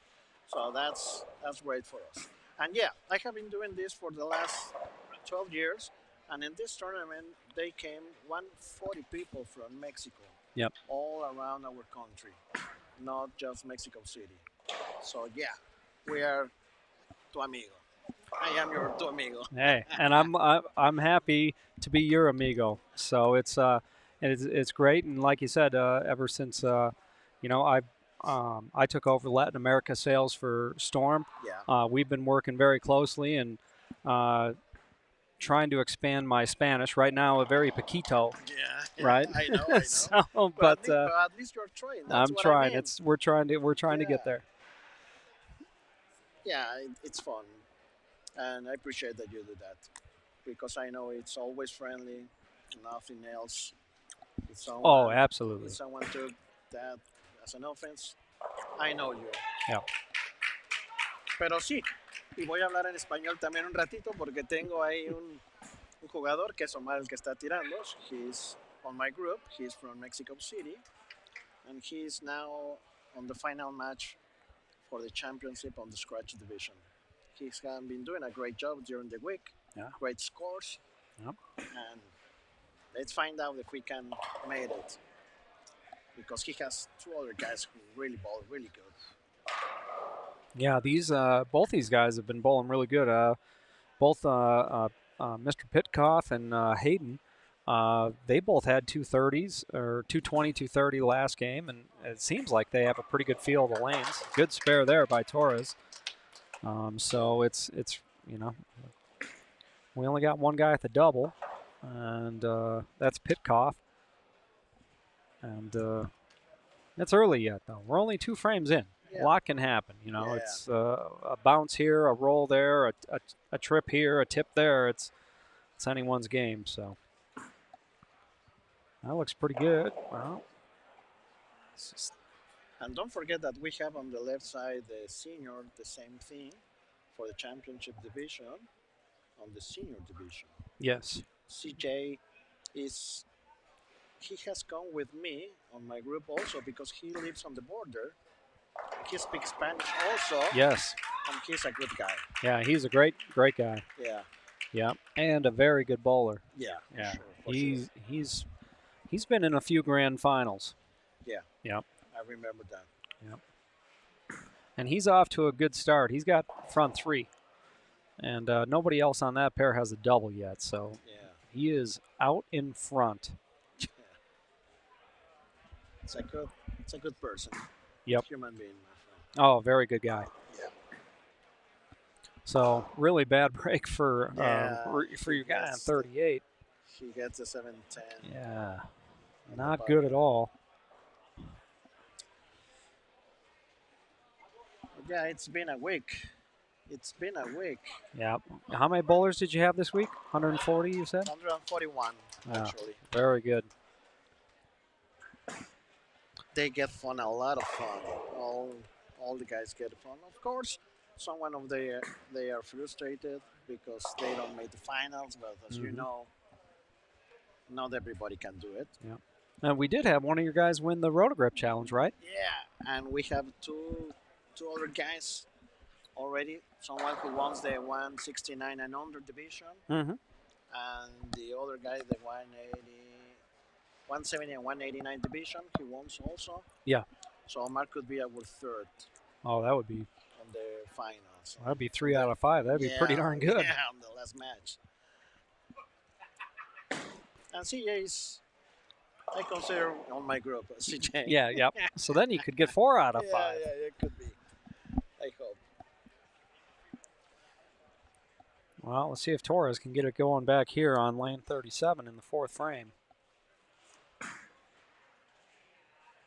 That was really nice. Yeah. Good shot. Yeah, really good shot. You can hear he's got a lot of support in the back. Yeah, we have at least 25, 30 guys from Mexico. Yeah, that's great. You don't know how loud will be the next match. Oh, yeah. I mean, we could hear them the other match before on 47-48. They were down there, and we could hear them hooping it up pretty good. Everybody's They're excited. They're screaming in Spanish. Yeah. Vamos. Vamos. Tú puedes. Otra. Or saying the nicknames for everyone, you know. Yeah. Omar is El Pelos, that's his nickname. So, yeah. Así es, amigo. Yes. Well, Torres has got a chance. He got a little reprieve from Hayden, not doubling in the 5th. So if Torres can get a strike here, try to kind of get back in this thing with Pitkoff. Oh, that's a big break there. Yeah.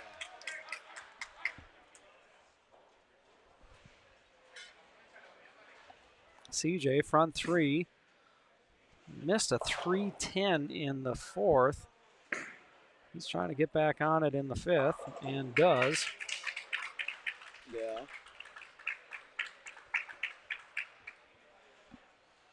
And he's kind of in a bit of a tussle with Yamakawa right now. It's 2 pins the difference between them. Yeah. And Risky coming up on lane 34 in the 5th. He can strike and turn a double there and get right in the mix. Yeah, great match. Very good match. Here's Pitkoff. Oh, wrap 10. Boy, was that a fast wrap 10 there.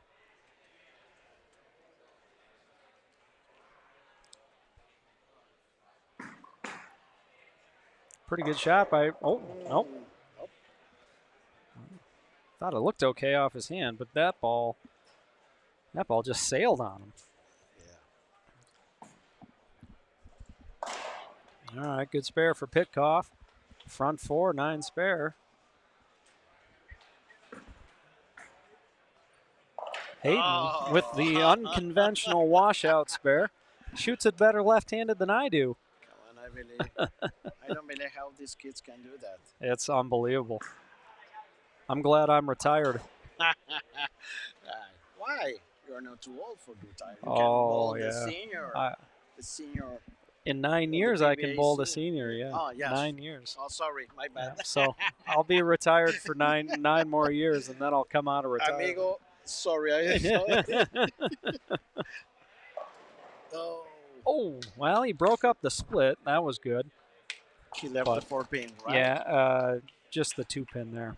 Yeah. But he's going to need some help from Pitkoff because Torres is only pacing 190 and Pitkoff's pacing 229. Do you know how many years that I know Omar Torres? How many? Well, I believe if he has 35 years, at least 34. Wow. That's a long, long time. Yeah. You've been amigos for a long, long time. Amigos. In fact, I bowled with his father. Oh, really? Yeah.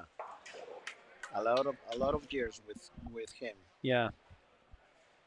Yeah. This guy is like my kid. Could be my kid. Yeah. Good guy. Y buen bolichista. Good bowler. Good bowler.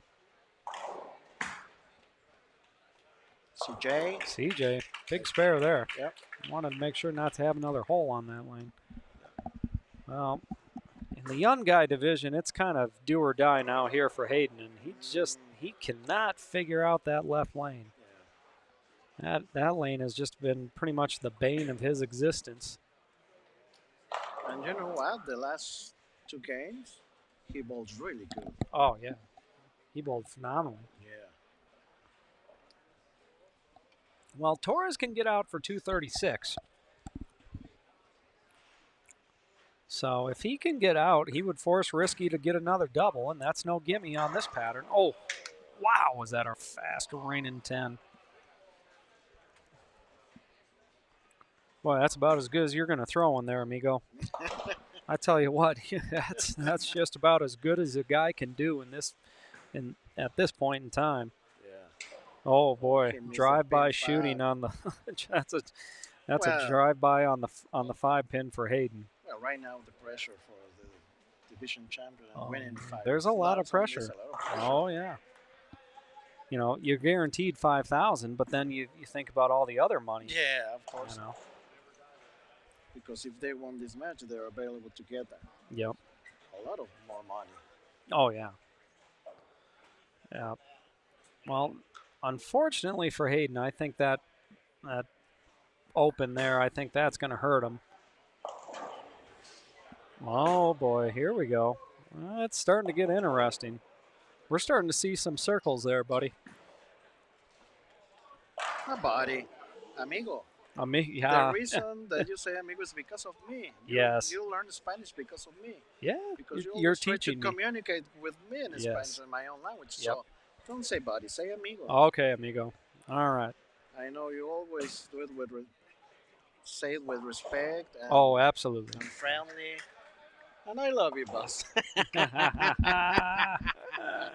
It's been a while. Well, this match is trying to get pretty close. Well, Omar needs to get strikes. Yeah, if Torres can get out, that gets him 225. Pitkoff is pacing 215. I mean, so big turn of events here.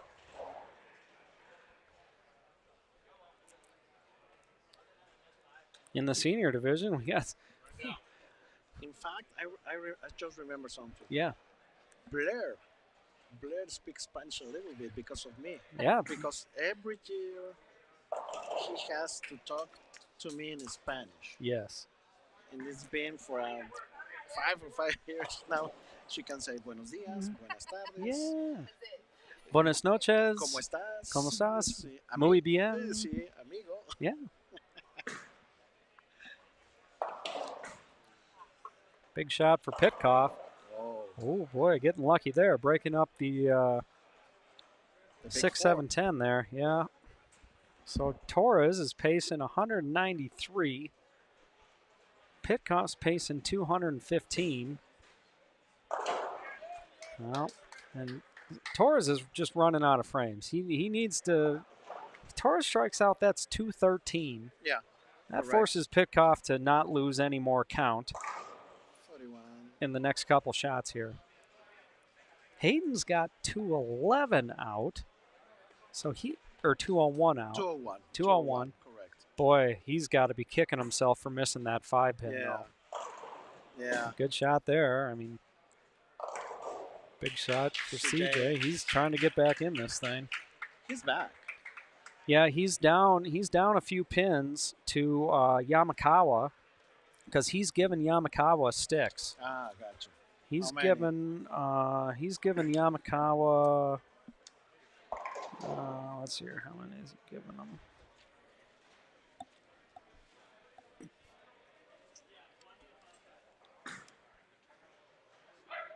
Vamos, vamos. Oh, big shot there.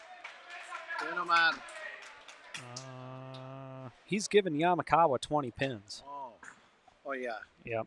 So, oh, that was close. That could have been a This is my first 6, time 7, 10. streaming on English, and I'm sorry for my English. It's not so good, maybe. You have If great somebody English, doesn't amigo. Understand me, Yeah, you got I'm great sorry English. Because I have Oh made boy. this for Storm Latino a few times in Spanish with other guys. Yes. Oh boy, this Yeah. got very interesting very quickly. Oh, big shot for Hayden there. He's not out of this thing. And now, Matt, I'm sure we're going to make streaming again in February with Storm Latino en español. Yes. Como lo habíamos hecho antes. Yep. Esta vez no tuve la oportunidad porque estuve muy ocupado, pero lo vamos a hacer en febrero. So we are doing this on February. Okay? Perfect. Yeah, now it's interesting over there. Yeah. Oh, this is, I mean, Hayden was basically out of this thing 2 frames ago, and with a strike right here, he's going to force these guys to double. Oh no, and he lost count big time there, leaving the bucket. So that's going to give him 187 with a conversion, which is not going to be enough because Pitkoff just needs 6 pins to cover that. Now Omar can win this match. Now with the he 3 can. strikes. He can win it outright. Yeah. Yep. With the 3 strikes. Yep. Yep. He can win it outright. This one's huge. Oh, just couldn't get the ball to finish. Well, if he makes his spare, It's 193. if he makes his spare and gets 10, that's 193. That forces Pitkoff to mark. Yeah. And Pitkoff has opened 2 of the last 3 frames, so a mark here is no gimme. Yeah. But you got to make the spare first. Yep, and he does. Yep. Muy Boy, bien, just muy bien. how big is that bad break in the 3rd frame, amigo? How big is that? That 7-10 is just, I mean, that's huge. Bad luck. Oh, yeah, just awful, awful. I said that's just the worst break you can get because you can't even make the spare. Yeah. All right, Pitkoff needs a mark. Uh-oh. Oh, boy, he threw that one way out in the haystacks. He has. He's got to make it. Yeah, he needs a spur. He has to make it. That's it. Yep, has to make it. He opened with 4. 4 in a row. Yeah. Yep, 4 in a row. And that's the shot Torres was looking for. See how he kept that one in a little more? The pressure. Yeah. Can you believe that you Yep. can through 4 in a row and then Yep. don't hit the pin 1. Yeah. Wow. Yep. It happens to me often. Here it is. Needs the spare. He made it. All right. All right. So that's enough. He just needs to. He needs to stay pins. behind the foul line. Yeah. Yeah. Hey, foul lights Atrás are de la línea. Nada más no tiene que pisar foul lights la are línea de on. foul. So. Muy bien, amigo. I love to do this in English because sometimes I'm afraid to speak in English because I know my English is not good enough. Oh, what about CJ? CJ's He's down. doing a great job. Yeah, he's down. Oh, yeah. 20 pins. He's giving him 20 pins to Yamakawa. So Yamakawa is basically just You need to make the spur. 9 is 69, 78, 80. Yeah, he's in. Yamakawa's in. Yeah. Yep. So Michael Pitkoff is the winner of the Scratch Division, despite his best efforts. Yeah. I'm sure he'll tell you that he feels very fortunate to have survived that one. Yeah. And so he has won the Scratch Division, and it looks like Mr. Yamakawa has won the Senior Division. So there we go. We're going to get ready for the last game. We'll get ready for the grand finals. And I promise you, it will be loud. Oh, yeah. Yeah. You know, like I said, you got 2 or 3 guys. Just 2. Just 2. Okay. 2 guys in. So Omar will be. I would expect the Spanish contingent to be Amigo. very well represented. Amigo, por supuesto. Yeah, and I appreciate that you speak in Spanish. I know it's difficult. It's not your language. You know the sound of the words. Can you do it, or you know what I mean? I know what you mean. Muchas gracias, amigo. Gracias a ti, amigo. Okay, everybody, stick around. We're gonna recondition lanes 35 and 36. Get ready for our Grand Championship match.